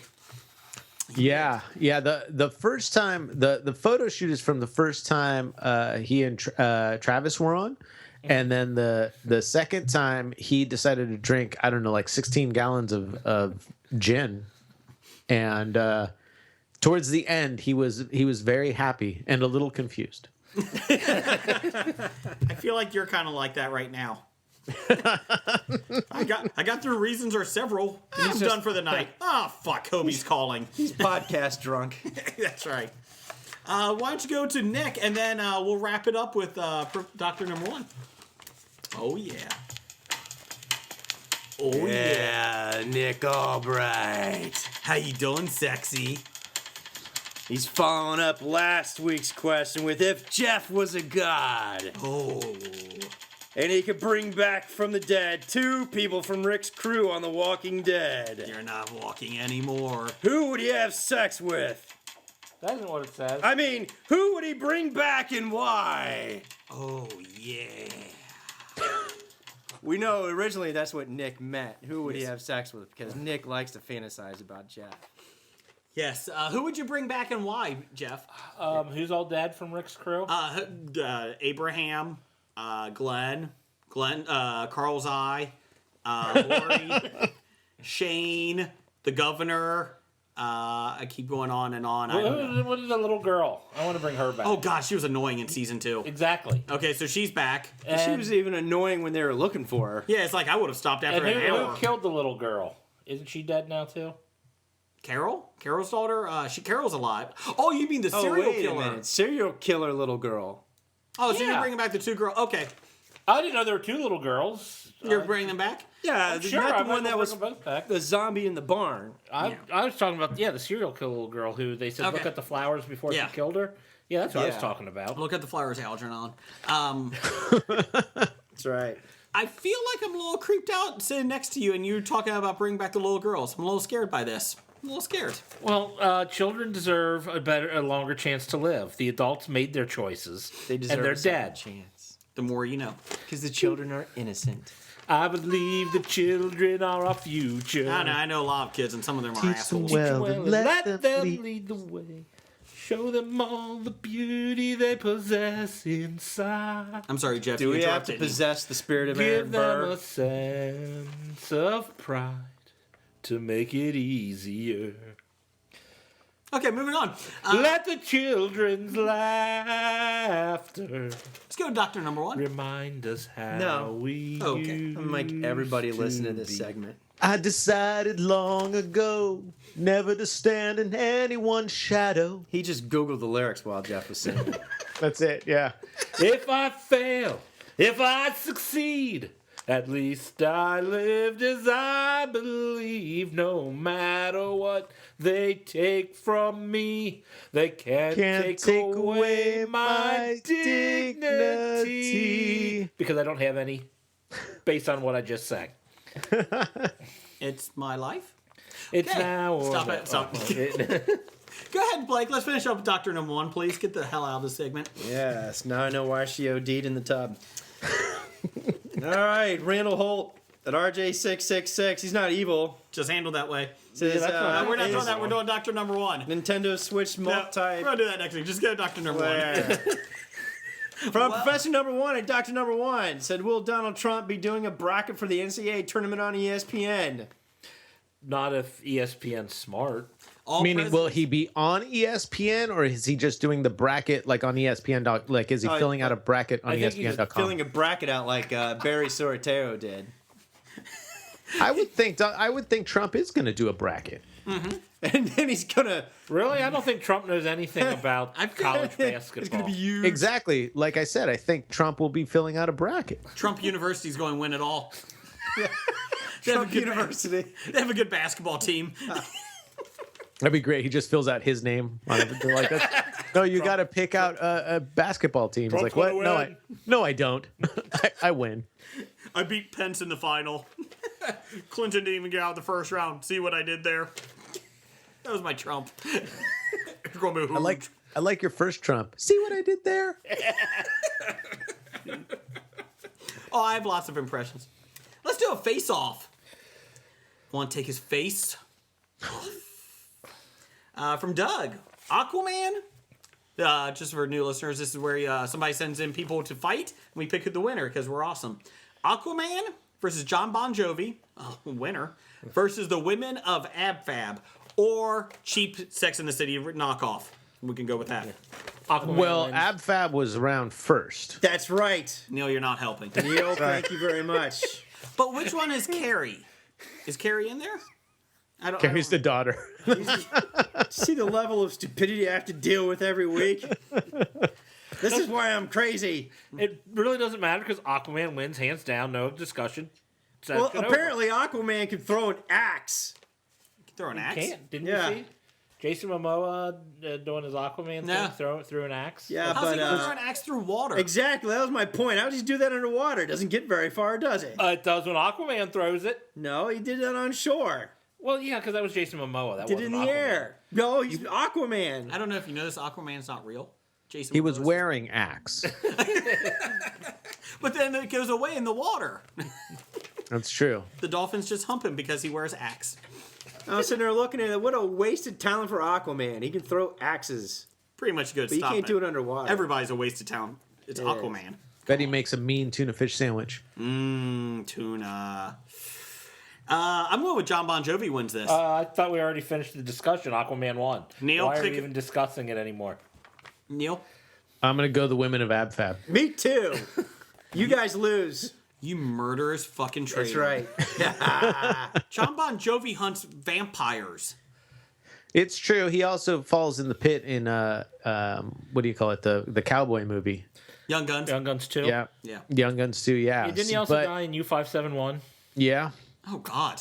And he paints houses in Moonlight, Valentino. Valentino. Yeah, there you go. Yeah. So he's not winning from that one. No. You know what would be pretty funny if John Bon Jovi makes a cameo in Westworld as his character that fell into the pit in Young Guns. In Young Guns? Yeah. Okay. I like that. And then gets hit in the head with an axe thrown by Aquaman. Actually, it would be even better since the piano plays modern songs on his If it thing. plays- if it plays Blaze of Blaze of Glory. Glory, and John Bon Jovi's on there as a host, and he gets decapitated while his own song's playing on Do you the. think AbFab Crew Piano. is going to move to New York and look for Mr. Big? I'm just wondering. I hope she finds Patsy and love. Adina are gonna kick your ass. That's all I, I can hope say. they find love, because if those crazy kids can't do it, I don't know. Maybe Carrie's advice column would help. I don't know. I'm just asking. Just go ahead. Can't beat the original. Sex and the City rules. Let's see here. We're down to News of the Geek now. Let's see here. In breaking news, they're remaking Sex and the City with the AbFab Crew, so that was good. That's a new movie coming out next week. Let's see. Next here. week, they made it pretty quickly. Huh? Well, it's pretty shitty anyways. Both of them. You're fine. Are You Being Served is next. Let's see here. The Hollywood Reporter states Netflix Stranger Things continues to bulk up its cast for season 2. Actor-comedian Brett Gelman from Twin Peaks, the new Twin Peaks, Fleabag, and Married. It's from 3 Things I've Never seen. Married is good. Married is a good show. Was. It got canceled. Has joined Which show was married? That's the one. Is Apparently, it on the couple FX was or married. FXX? Yes, it was on FXX. Okay, then I know which one. Yeah. Have you It's a seen good it? Show. Yeah, It was good. I thought so. There were some episodes that you're like, I could have done without, but it was decent overall. I like Brett Gelman's character in it. He was the fucking crazy attorney in it that lost his job and was snorting cocaine all the time. Let's see here. The Hollywood Reporter learned Gelman would play Murray Bauman, a disgraced journalist turned conspiracy theorist, like Woody Harrelson in 2012, who's investigated a cold case in Hawkins. He becomes the latest addition to the season 2 cast. Joins previously announced Sean Astin, Paul Reiser. Gotta love Paul Reiser. He wasn't you don't. married. He was Yeah. married. Oh, okay. Gotta love him. And was he in Mad About You? Was that it? Yes. Okay. AbFab copied a lot from that show too. Let's see. Linnea Berthelsen. Linnea Berthelsen. What's she in? Do you know her? Blake. I don't think he's talking to me. Sadie Sink and Dacre Montgomery. Sadie. Sadie. Did he say Sadie? Sandy McSanderson? I'm just intimidated by Blake's anger. You need some glitter. Let's see. Details about the second Oh, season. no. You missed a name. Dacre Montgomery. Dacre. He said it while you were too busy okay. correcting him. Scowling for at Sadie. me. Details about the second season remain sketchy, but the roles of Max and Billy are two of the 3 new faces expected to join the summer hit. This is shitty fucking reporting. They don't mention who the fuck Max and Billy are. I noticed that. In this damn story. It is the Hollywood Reporter. Let's see here. That's about it. About that story. But are you guys excited about Stranger Things? Neil, do you like Stranger Things? I haven't seen any of it, so Like, I'm gonna go with yes. I think it's fantabulous. Good show. It's on something called Netflix. I know it's kind of tough to find. So here's what's funny: we don't have Netflix.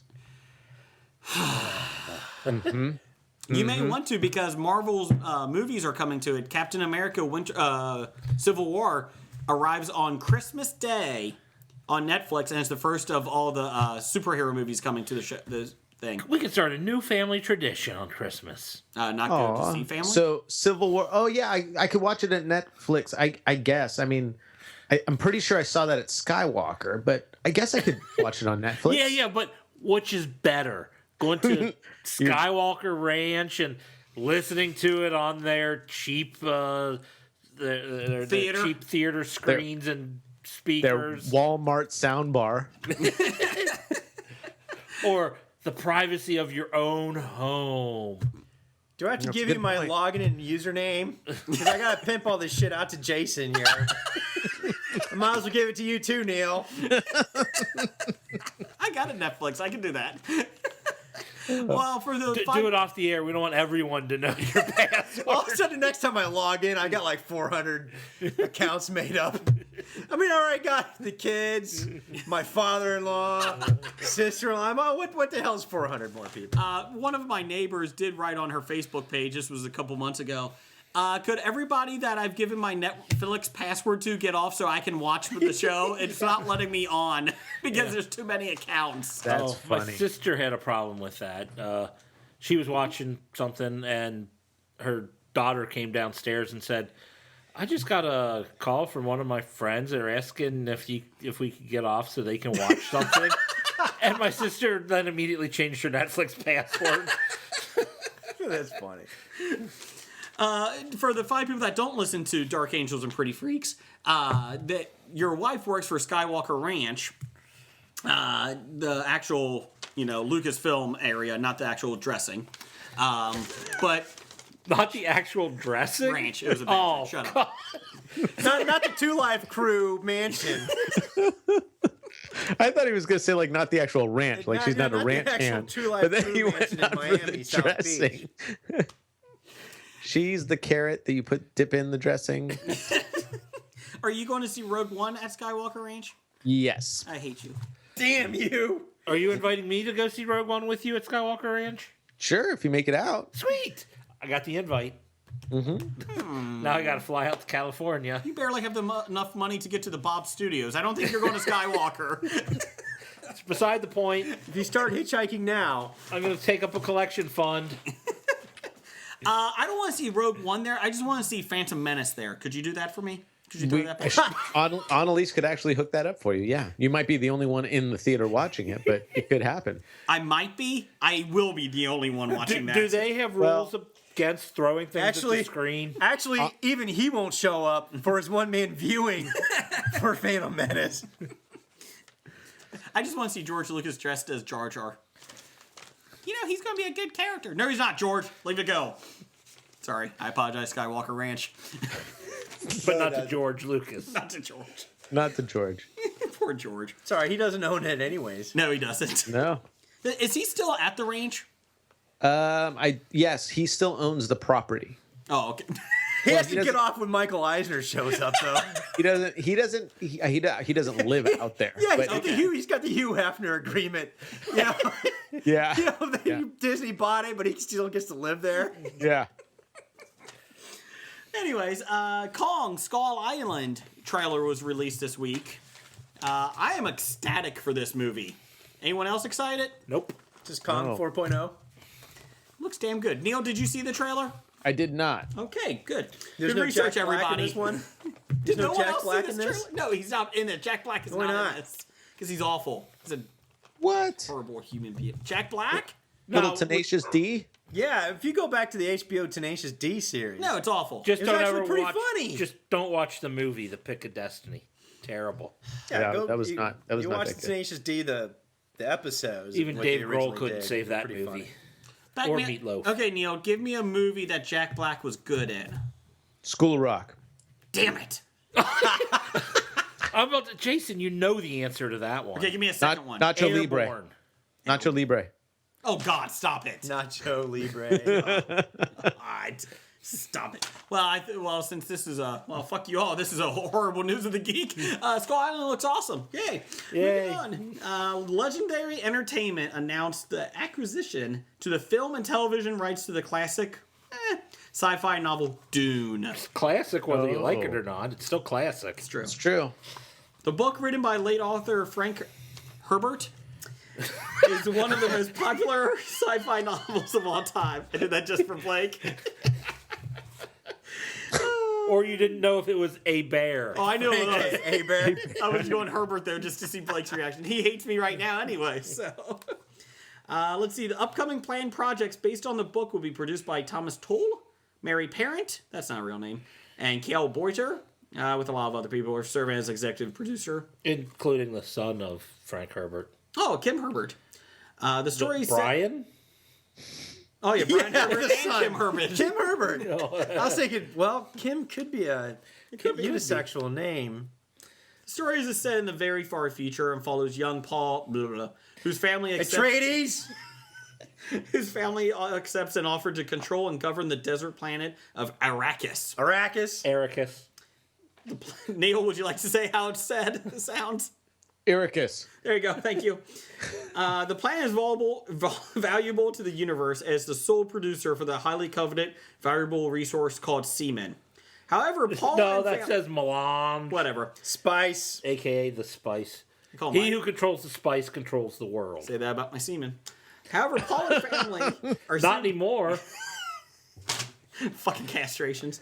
Paul and family are soon betrayed. Shocking. And Paul becomes a leader and messianic Messianic. for the Freemen in a rebellion against Fremen. Nobody fucking cares about Dune. Okay, nobody cares. Finish the sentence. A lot of people care about Dune. In the rebellion against the vicious House Harkonnen. Harkonnen. Just like AppFab, this is a thing nobody cares about. A lot of And the people book care was about better. Dune. Well, the only thing is this adaptation will miss Sting wearing a bikini brief. I do miss that. Metallic bikini brief. Yeah. Is Sting dead? No. Oh. Sorry, Neil. Sorry. He better not be dead. I'm going to put him on my list. Actually, I was looking at the picture of him in the bikini brief. I'm like, I know he's not talked dead. about this before. Sci-Fi Channel actually did a miniseries based upon the Dune book, and it was actually very good. Yeah, I'm going to take your word for it. Yes. Neil, do you care about Dune? No, Okay. Have you seen the sci-fi miniseries of Dune? I have not. Let So it what's go. your opinion? Is it on Netflix? Can Neil have your Netflix password? So what you're saying is you have no opinion? I'm saying that I think the movie was not very good, but the sci-fi short film adaptation of the book was amazing. Thanks. Yeah. Did I make everybody happy? Is everybody good now? Peacekeeper. And Neil's like texting all of these. Can you please come in here and say I have to go to do something, please? Get me out Yeah. of this. Oh gosh, I think the dog is choking on something. I'll be right back. Well, pull your pants up, Neil. Oh wow. That was solid. That was good. Oh, it was. I know. That's what the dog says. Oh, wow. And the show has reached a new low. I don't know why Coors doesn't sponsor us. So, Neil, how does it feel to be at the nadir of our podcasting run here. Well, aren't you guys glad that you had me back on? I am. Not as much as your dog, but I am. My dog? You mean me? I'm getting the better end of that deal. Blake has now quit the show. Do you want to talk about AbFab, Blake? We've lost all of our PETA listeners. Oh, we didn't have PETA listeners. No, I'm talking about the bread. Hummus for all. Speaking of hummus, how you doing down there, Zero? We got hummus at our studio here. Easy made hummus Yes, that was apparently a poor attempt at a bribe. from number one fan Doug. Just blend with Bush's garbanzo beans. And we're going to skip the Deadpool. We'll do that next week. Let's see. Notorious and Conviction. Some of the TV shows, some of the first shows being canceled for the TV season. ABC will let the shows finish out the episodes, but will not be adding any more. Well, that was nice of ABC. They said that's the new thing. They're not canceling shows. They're just letting the run go out. After the shit we just talked about, we're back to being serious newscasters.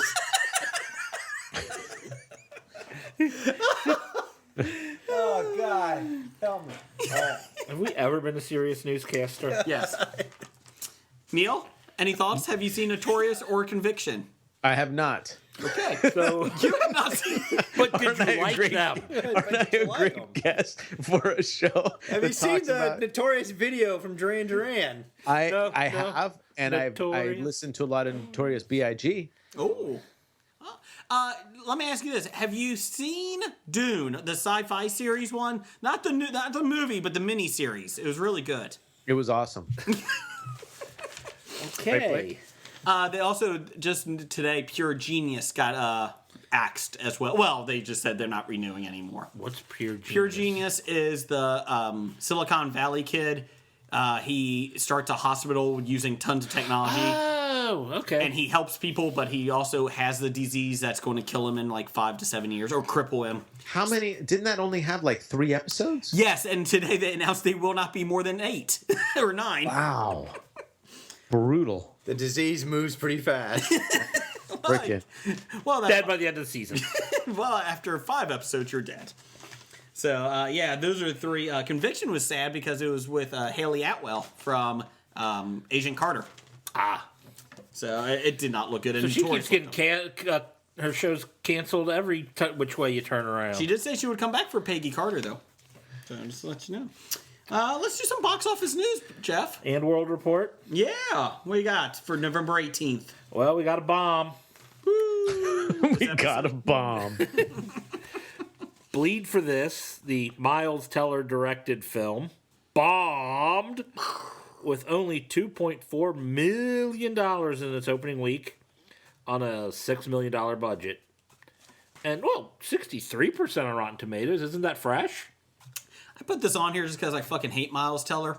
And You don't hate Miles Teller. You hate the fact that he was in Fantastic Four and the Fantastic Four sucked. Okay, that could be it too. Okay. That could be it too. That could be it too. Well, the sad part about this is based on Vinnie Pats, the boxer. When I first saw the trailer is that for this movie, Okay. when I first saw the trailer for this movie, I was like, "Who is this? Who is this? Who is this? Is this a real boxer? Is this a weird boxer?" Then I had to go and actually like research and look at it, and yeah, it's based on a real true life story of Vinnie Pats, who actually was a prize fighter. Belt guy who was in this accident. He tried to come back and box from having a broken neck. Oh, It's Oh, that supposedly movie, pretty good. okay. Yeah, and so you sit there and you look at it, it's like, oh, God, it's another Rocky ass thing. It's like, no, that's a true story. so you're saying the marketing department did not do well? Exactly. Because I was like, who the hell is this movie about? I didn't And even they hear don't about even this movie. address it in the trailers. I looked at it and said, "Oh, it's another boxing movie. I'll pass." Yeah, I agree with Blake. I first saw it and I was like, what? And so I did a little research because it kind of, in the previews or, it kind of looks like it could be based on a true story. Yeah. And so I wanted to see if it was. And when I found out it was, I'm like, oh, maybe this movie will do pretty good. But yeah, the marketing department did it crappy. I think if they just started with based on a true story, but really drove it home, you would have been like, oh, that's interesting. But no, they made it look like like it's Rocky with the broken neck. It's a small Rocky with the broken neck. Yeah, exactly. It's a Rockette. So it's Hilary Swank. Oh, too soon. Soon. You know that was a fake movie. It wasn't real. Hillary Swank didn't really break her neck. Really? Yeah. She didn't bury Chad Lowe, so that is a bad. I think I would rather have the broken neck. I'm Chad. Hi. How you doing? Do you have money? I don't act. That's my Chad Lowe. Wow. Moving on. All right, the top 5 this week in the box office. Number 1, Fantastic Beasts and Where to Find Them. Where? Made $75 million in its opening weekend on a $200 million budget. They said they are optimistic that it's going to probably keep staying up there for a couple hundred million. Globally, it did well. Yeah, globally it's huge. I'm sure Britain, it's probably like the biggest movie they've had in 6 years. Well, Spectre. Oh, okay. So never mind. So a year. Good job. Whatever. Number 2, Doctor Strange made another $18 million, a total of $181.5 million on a budget of $165 million. Did you like Doctor Strange, Neil? I did not see it. You are an awesome guest this week. I know you like that. However, But did you like it? Annalise did see it, and our friend did the sound for it. So she said it was really good. Mm-hmm. I'm not sure I'll like it because I'm not a huge fantasy fan, and I think it might have a strong element of that. I am going to see it, obviously, since our friends worked on it. But Annalise said it was great. She thought it was really good. Said It was well done. It was yeah, really well done. said that it was enough of telling the story, but at the same time making it fun and having enough action and really good visuals to keep you entertained while filling in. I mean, that's what sucks about some of these. They got to give you origins. Yes. Yeah. Because no one knows who Doctor Strange is. And even people who read the comics don't really know who Doctor Strange is. Hell, Doctor Strange doesn't know who Doctor Strange is. Yeah. Next time, since Annalise actually sees this stuff, can we just have her on next time? I was a little surprised he asked me again. I was like, you guys didn't learn the first time, but all right. I just wanted to talk to you about bowling balls a lot. Well, let's bring her on. Blake's a little salty right now because I think he hates me right now. He's just staring at me. Right now? Yeah. Well, right just now, right now. like things change. All right, go ahead. Number 3. Blake's the only one that figured out that you guys should have Annalise on. That's why he's upset. He's like, we did this once before. It didn't go so well, and you dumbasses want to do it again. We're not bright. What's next, Jeff? Trolls. Oh. Made $17.5 million, total of $116 on a $125 million budget. Everybody I've talked to has said it was a really funny movie. Everybody I talked to said the movie sucked. Okay, if you only talked to one person, Jeff. I only talked to myself. Okay. Did Hey, you guess see what, it? guys? Nope, but it sucked. Yes, Neil. I didn't see it. But did you like it? It was amazing, Oh, there you go. especially when you spin the little trolls and their hair goes all crazy. I just want one person from the Trolls, whoever made Trolls, the studio. I want them to listen to this show and have your quote, "It was amazing," on their ads. That would be great. Neil says from Dark Angels, "It was amazing." Never saw it.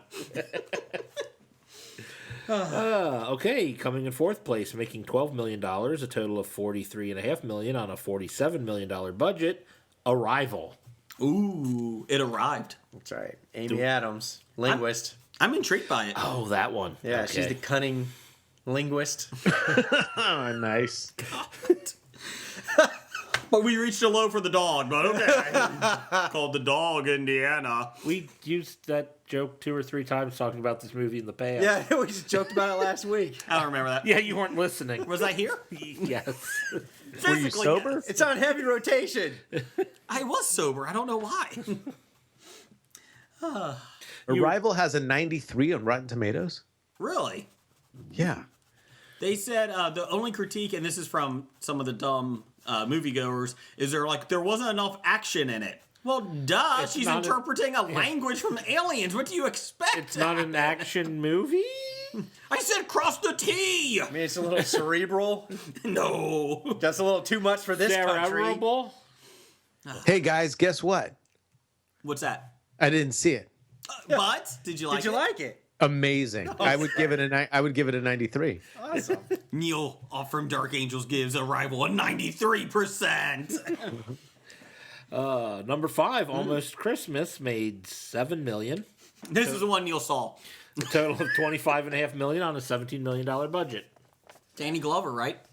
He's probably in it. I don't remember. It's a big, What it's a is big this? ensemble cast. Yeah, we're going Danny Glover.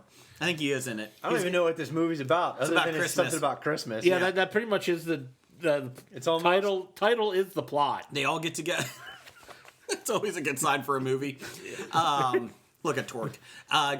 Basically, a whole family gets together and there's hijinks ensues. They always Hey go to guys, Yes. guess what? Yeah. I didn't see it.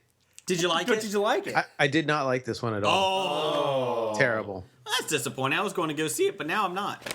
You know, wanna now hear- they're not going to make up that, The advertisement. that advertisement budget. Yeah, that's right. Damn it. Here's something embarrassing. I haven't seen Doctor Strange, Dune, or any of the movies we've talked about, or TV shows so far that you've discussed. However, I have seen 6, count them 6, brand new 2016 Hallmark Christmas movies on the Hallmark Channel. Bam! Pack it in. Just won the show. You're welcome. I'll be back on in 25 episodes. Did you see the one with who was it? Mariah Carey? Mariah Carey? Haven't seen that one. Wasn't that last year's or is that this No. year's? It's a new one this year. Oh, I'm Yeah, sure it's it's been made- recorded.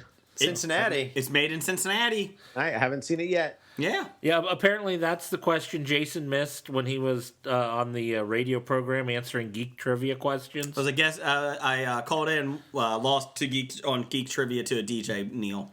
Oh, Yeah, I lost 5-3. And all they did was ask, what network is it being produced for? Yeah, what the Mariah Carey show, the film. The Mariah Carey holiday Christmas film. I said Lifetime.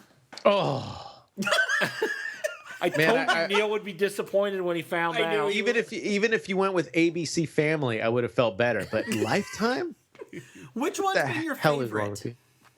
Which one is my favorite? What? Hallmark movie this season. I really like the Mistletoe Promise. I'm not joking. It was pretty good. Did they make a promise under the mistletoe? No, it's kind of weird. So this is going to be shocking because it's really hard to tell these movies. I mean, the movies are so well written and they are so independent of each other. It's not like it's the same story told over and over. So in this particular one, a gentleman needs a date for his law practice firm to become a partner. It's a very family oriented law practice, so he needs a date to go. And there's a woman who owns a travel agency with her ex-husband, and he's kind of a jerk. And they're both down on Christmas, and they make a contract and a pact to be each other's significant other through the holiday season, and they actually write up a contract. And tough to believe they actually fall in love. Wow. Some things go wrong, some things go right. There's a lot of fake snow. It's fabulous. It kind of sounds like the plot of Ned and Stacy, the television show. Please stop. Was Meredith Baxter Burney in it? She was actually not. In fact, She does not have the Bernie anymore. Oh, sorry. She's been long divorced. yeah. You loading the gun there? I'm loading the gun. I was gonna say that sounds like the action on a 9mm. What's going on over there? I'm putting it to my head.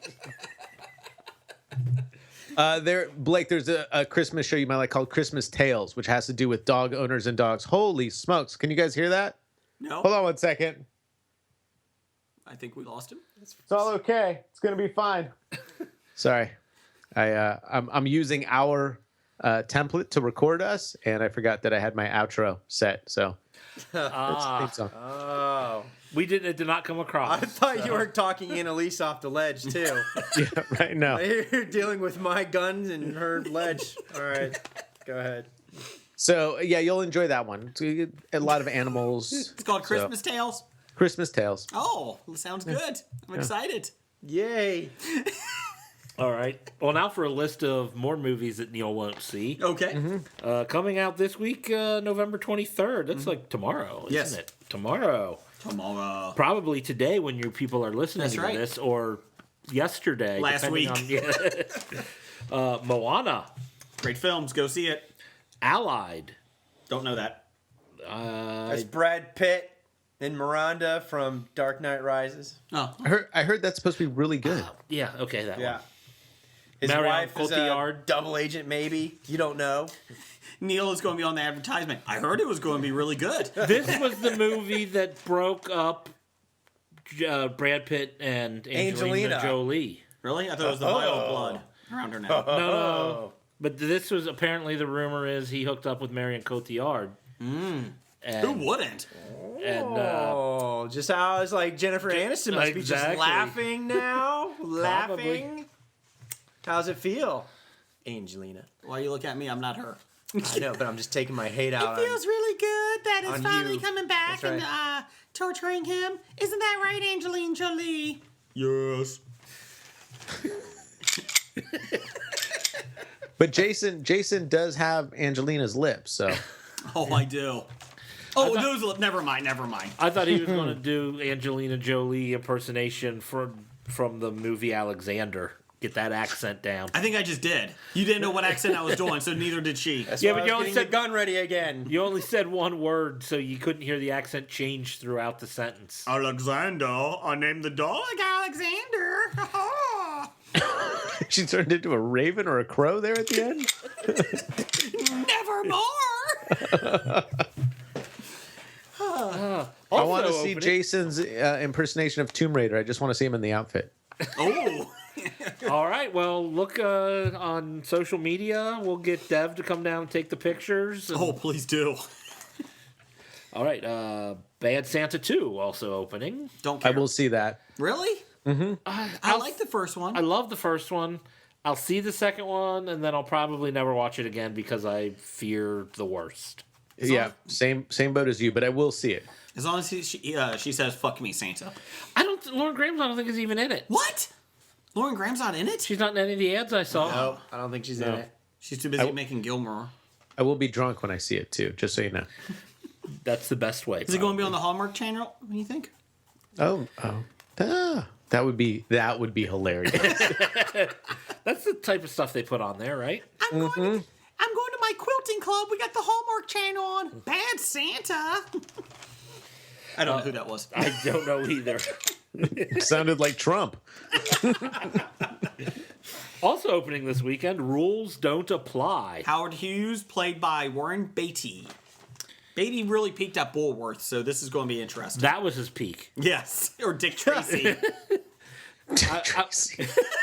You saw that, didn't you, Neil? That was a good one. I'll did. go to Bonnie and Clyde. He was in that one. Yeah, I'll go to Bonnie and Clyde. Dick Tracy was the sequel to Bonnie and Clyde. Okay. Ishtar. He was in. That was the sequel to Waterworld. Was he in Heaven Can Wait? Oh, Yes. it was. Yeah. We should have done top 5 Warren Beatty movies. Bugsy? Bugsy, yes. He was also in the sequel, Muggsy. Wow. Worst joke of the night. I've got some They've bad been ones. pretty Too. bad. Yeah. How many bullets does that thing hold? Just Keep enough. unloading it just for safety precautions. Buy or sell this week. We're starting with Eddie Redmayne. Buying or selling their stock. Eddie Redmayne.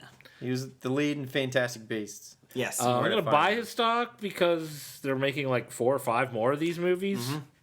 Yeah. So Yeah, I'll- and you might as well throw in Catherine Watterson, too. 'Cause Sure. she's the female Is in she the what- movie. Yeah. Yeah, I was about to ask who she was. You may have... I didn't know who she was either.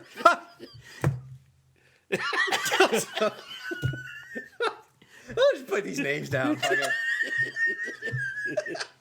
Neil, did you know who Catherine Watterson is? I actually just pulled it up. I had no clue. She was born March 3rd, 1980, though. Ooh.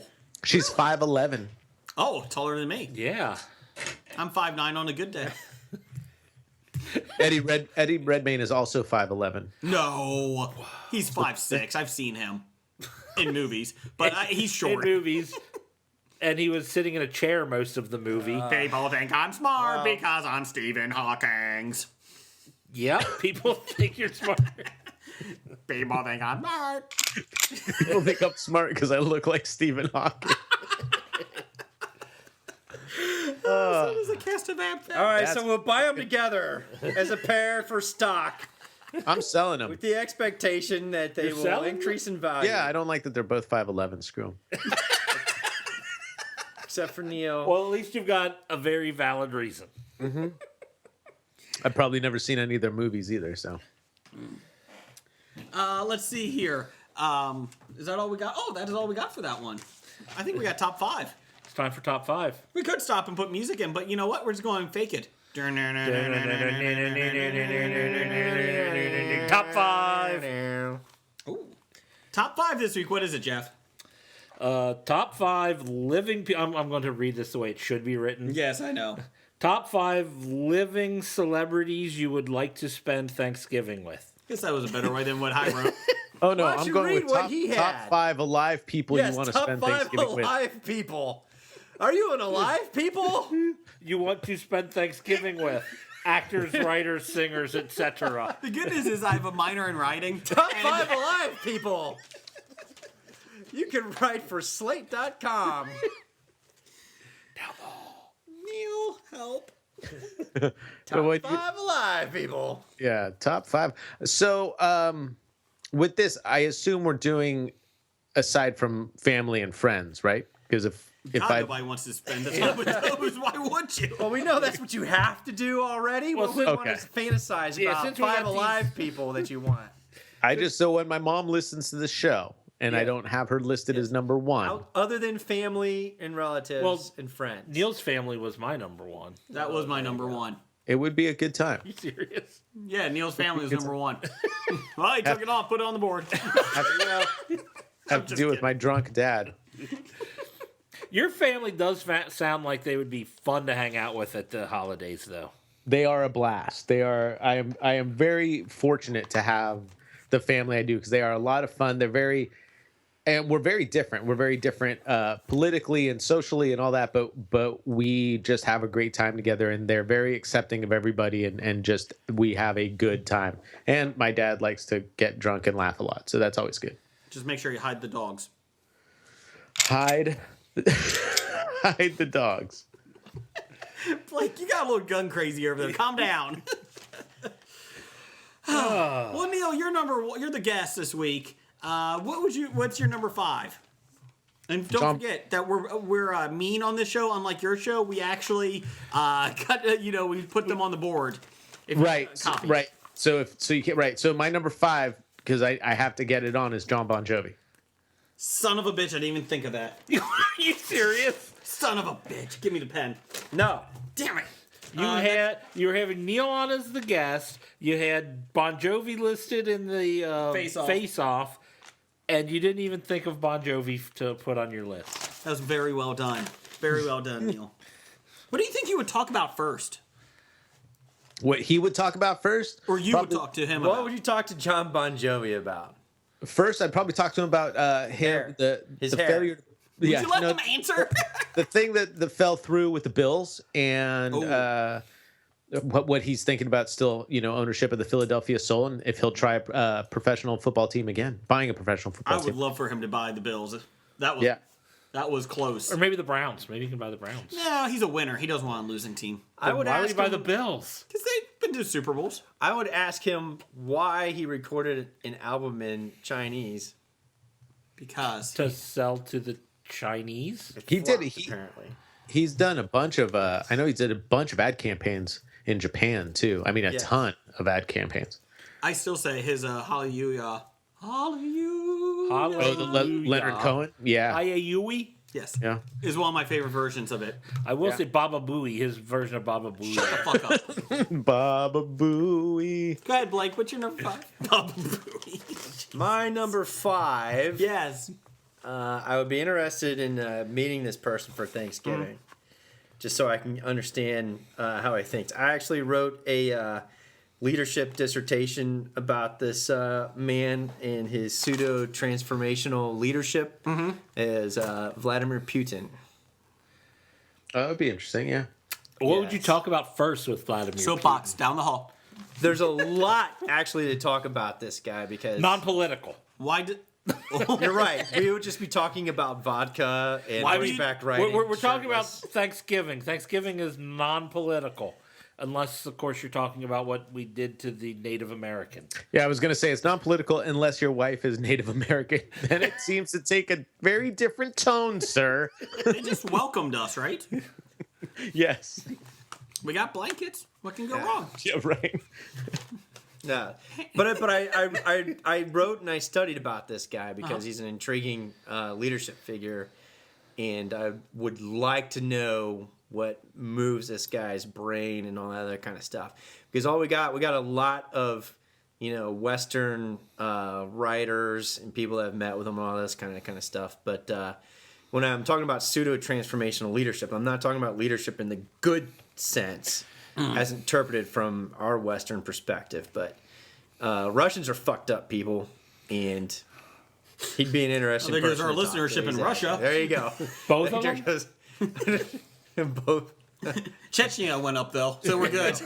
So now I'm on a hit list. All right. Jeff, what's yours? My number 5 is Hugh Jackman. Talk about.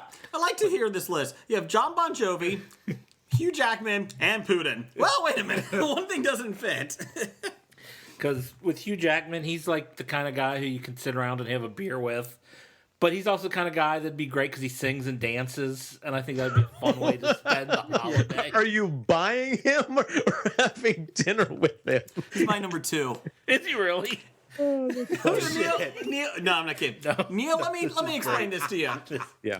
Jeff and I and my wife were in a car driving on vacation, and we said we have some interesting conversations, and one of them was we were talking about Hugh Jackman, and I go, yeah, I could have a beer with him. He sings and dances too. And my wife goes, is there something you need to tell me? I was like, no, he sings and dances. How, he just, multicultural. And she's like, So ever since then, everybody mocks me because Hugh Jackman sings and dances. And he's one of my favorite guys. You could sit down and have a beer with him. You could have a beer with him. He sings and dances. You can have a beer with him. That sounds like a great Thanksgiving. That's good. I don't think you understand, Blake. My number 5. Hello, my baby. Hello, my darling. Hello, my ragtime gal. You realize that's the song he sings I do when sing he that. talk about I Hugh do. Jackman singing I and did talk dancing? about that. I got a tie. What? Really? I You? Hobied it. Or, I'm sorry, I Dark Angeled it. Adapt. I mean, come on, get rid of a P or something in there, Neil. Come on, doesn't make it Right? easy. I know.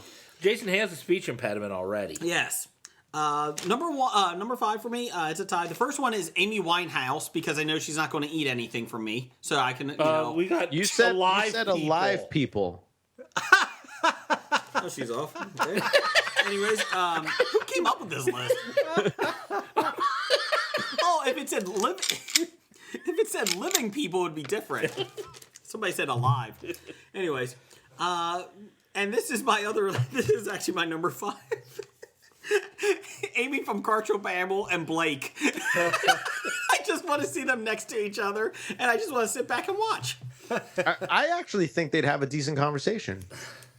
I mean, different views, but I don't think either of them would get totally mean. I mean, I think, given I've been in the the same room space, with they them might. once. Once. I feel like they would get along until they started until they knew that each other were in the room, and then it could get ugly. But then I would just sit back and watch. I'm just trying to set this up.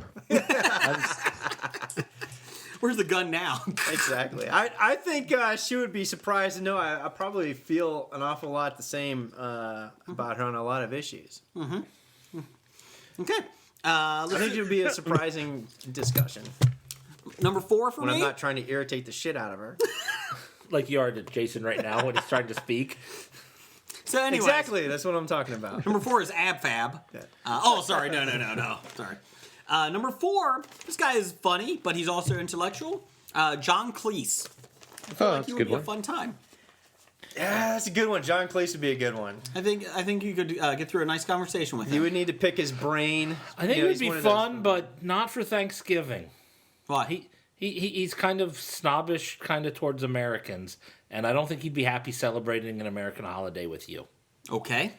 Well, Maybe if he was on your list, you could have answered that, but thank you. I didn't ask for your opinion on it. I just said that was my number I don't 4. think he'd enjoy spending time with you. sir. I think, yeah, that's right. I think what Jeff's saying, a better answer would have been Eric Idle Michael Palin? or Michael Palin. Okay, Or then John, Eric please. Stoltz, Eric Stoltz. Does he have the mask face on? if you want him to. You can't eat turkey. Oh no, I gotta eat it. If I could turn back time. Okay. So Moonstruck. So Anyways, we're climbing out of that pit we were in earlier. 4. What's your number 4? But Jeff, Blake, whatever name is. You're skipping over me? Oh, Jeff, what's your number 4? My number 4 is author Neil Gaiman. Oh, nice. Neil Diamond? No. Hey, that's who I was named after. Neil Diamond? Oh, that's right. That's probably why he sparkles. Hey, we're coming to America today. No one else? Really? Turn on your heart light. Oh, yeah. Take it, Neil. Take it, Neil. Red wine. I said Neil, not Jeff. I know. Not red wine. I sang Red Wine on the, or a Wolverine version Yes. of Red Wine on the graphic novel. That's right. Death of Wolverine special. And it was one of the worst things you ever heard. Okay, so Jeff was Neil Diamond. What's your number 4, Blake? My number 4 is... What's your number 4? He's written his own books. He's also a political analyst for Rolling Stone. Neil Gaiman? PJ O'Rourke? PJ O'Rourke. You are correct. Oh, nice. Good call. Yes, I like PJ O'Rourke. I actually was introduced to him back in freshman year in my university. He was from my alma mater. And it had one of those little table tent That's things. why I don't like him. That's right. It had one of those table tent things on it. It's like PJ O'Rourke and his new book, Holidays in Hell.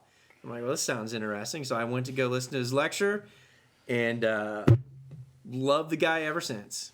Okay. Neil, what's your number 4? You know, his book... Oh, hello. his old book that he wrote almost 20 years ago, Parliament of Whores, about the presidential election with whores? with Clinton and Bush. I like Bush Parliament won. of Horrors. That would be cool. Actually, I like to go back and read that again. It's probably still relevant today as it was when he wrote it the first time around. Okay. Neil, what's your number 4? My number 4, and this is not meant to incite any sort of political rhetoric, but would actually be Hillary Clinton. I'd like to, after this last election and her whole life in politics and with Bill, I'd like to have just an honest conversation with her in a family-friendly environment where, there aren't cameras or people, and just hear what it was like to go through everything she went through. I mean, I think just being who she is and the first woman named to a major political party for president and then not getting it, just finding out almost like the Vladimir Putin thing is almost like what are the wheels doing in there? Like how do you process this? And again, not a political thing, not like you should have won or you were right and they were wrong. Just simply like what goes on now? Like how do you process your whole life now being at this point? But on you Thanksgiving. should probably keep her away from Putin at this Thanksgiving dinner we're throwing. Are we bringing all of these people together? We're gonna have to separate them. Yes, exactly. In the ballroom, they'll be on opposite sides. Yeah. That's a good one, Neil. I was thinking you might go with Michael Dukakis. I think that would be a good one. Why? Well, but I don't have that helmet for him to wear on that damn tank. I was just going to say, why were you riding a tank? Yeah. I don't understand that. Yeah. No, Jason would like Howard Dean. I was going to say Howard Dean is going to be the MC. We're going to DC. yeah, you can ask her how she stole the DNC nomination from Bernie Sanders. Down the hall. Well, that's the whole thing. I wouldn't want to get into the specific. It would just be Because the you emotions. end up in a hole in a forest. Because after you learn these secrets, they would have to have you killed, Neil. Oh, I thought you were saying because she doesn't trim down there.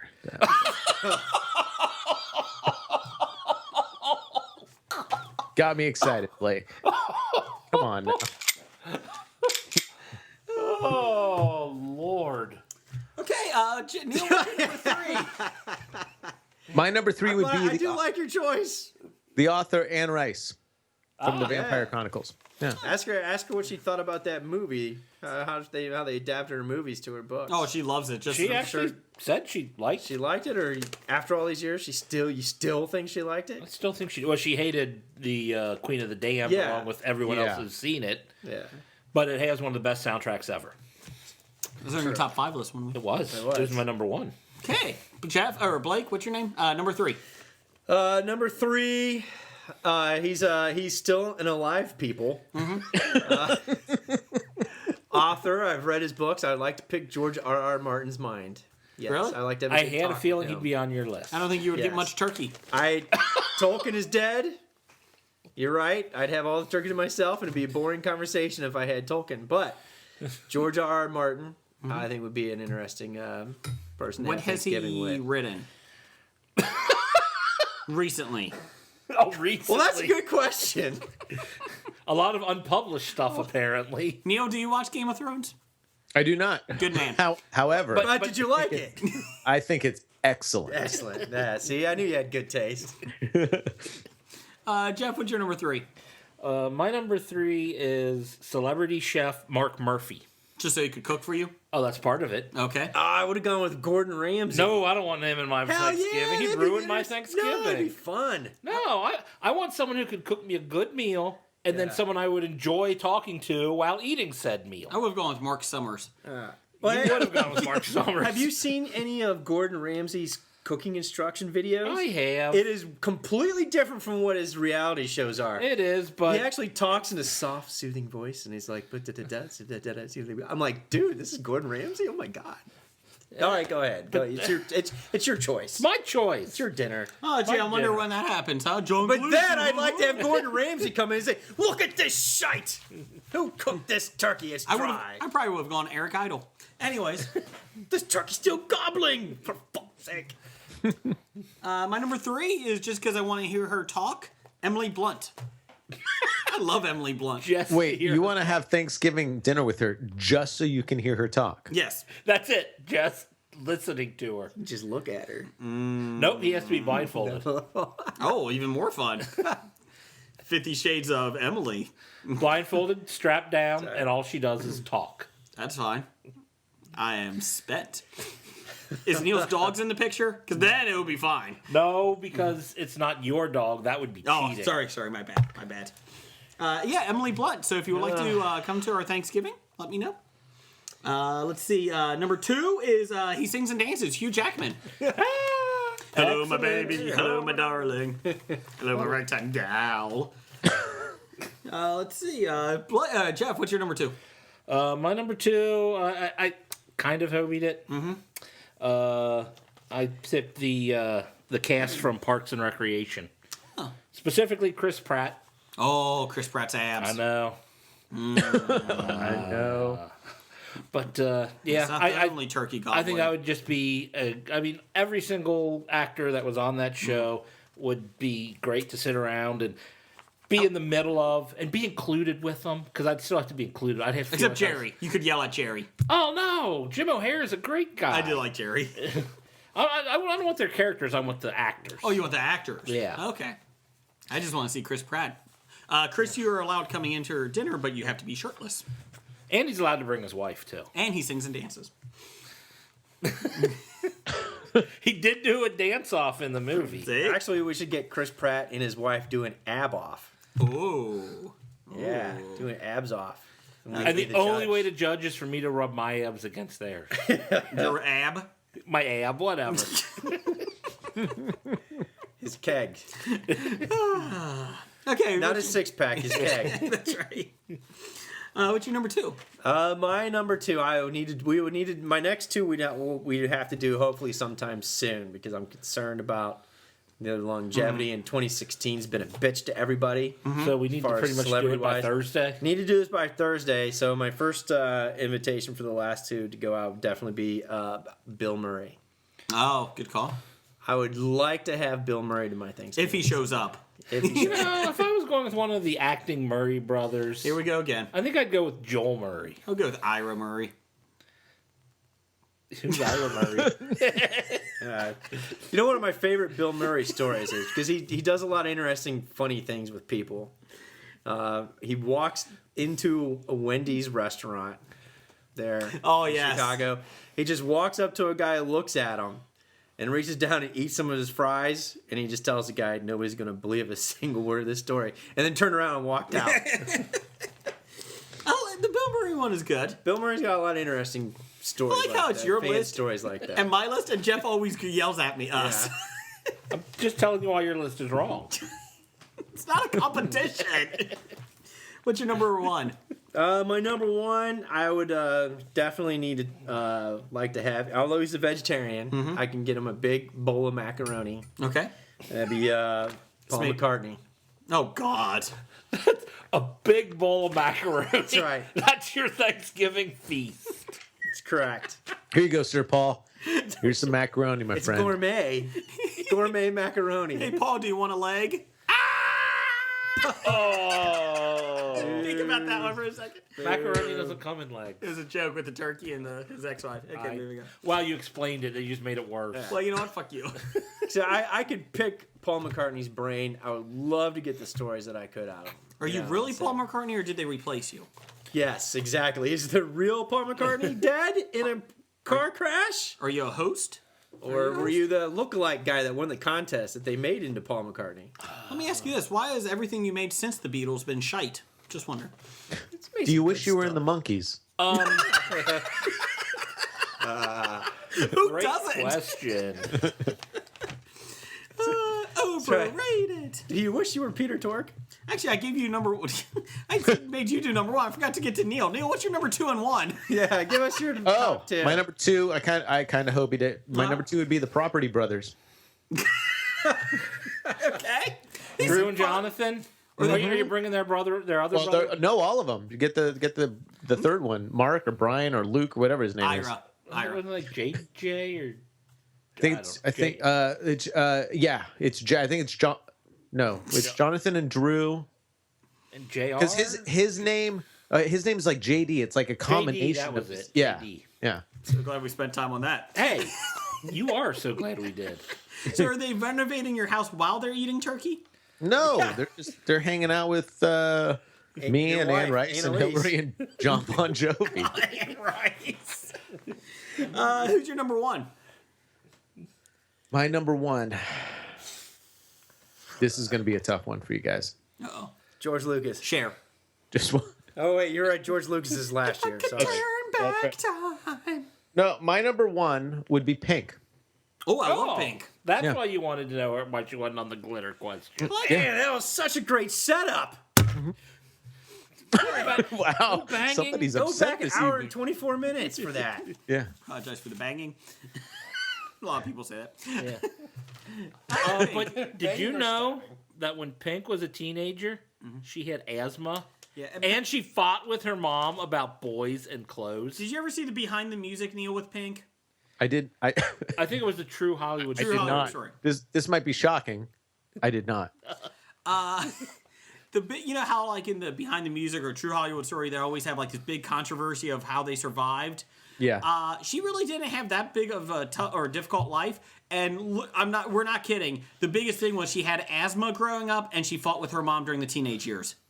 About boys and clothes. Wow. Yes. That's tough. It's a tough one. It's almost hard. It's almost hard to be a human sometimes. But I do like the Pink move. I like But that. a lot of questions you can ask her about that. Yes. Well, that and like I was a big fan of her husband's when he was, in Moto X and motocross and all that. So there's a bunch of music. I mean, a lot of stuff I could talk about music. Are you a lot inviting of her husband over too? Oh yeah, no, it'd be the whole family. Bring the kids too. You don't like? Oh, they can stay in the garage. Well, I need somebody to bring out the turkey. Jeff, since we did Blake's, I screwed up on that one. Jeff, what's your number 2? My number one? Number 1. My number one's now Jay. Who is it? My number one is Rosario Dawson. Oh. I mean, Someone just melted over there. Have her That was dance me. and have her dance to ABC. ABC, easy as 1, 2, 3. I mean, any woman who's as good on the eyes as she is, who you could just sit around and have a beer with, Or a tall drink of water. I mean, anybody who has the sense of humor to actually film the donkey scene in Clerks 2 is the type of woman that I would want to hang around with. Do you bring in a donkey with you too? Not necessary, but Okay. could be used. You could do it on the back of an ass. Ah! No. Anyways. Then you could do ass to mouth. You never go ass to mouth. Yeah, you do on occasion. Anyway. Wow. Let's see. My number one should be no surprise because I have a huge male crush on him. And he sings and dances. Nathan Fillion. Number one. Love me some Nathan Fillion. Yeah, you can tell him you feel bad about that whole castle debacle. I could tell him feel You bad mean about the entire show or just the last couple seasons? Let's just the last season. Sure, That last Have season. you ever seen Castle? I have. Seriously, I have. I love Castle until the last season. Yeah, I haven't seen the last season. You just don't. Honorable mentions? No? Okay, good. Let's see here. No listener picks with it No listener. because I didn't put it out I there. got a long honorable list that I actually unhobied for you guys. So if you notice, I only kept my He did. list of 5 people. 5 alive people. Alive people. Yes, 5 alive Okay, people. go through like rapid fire.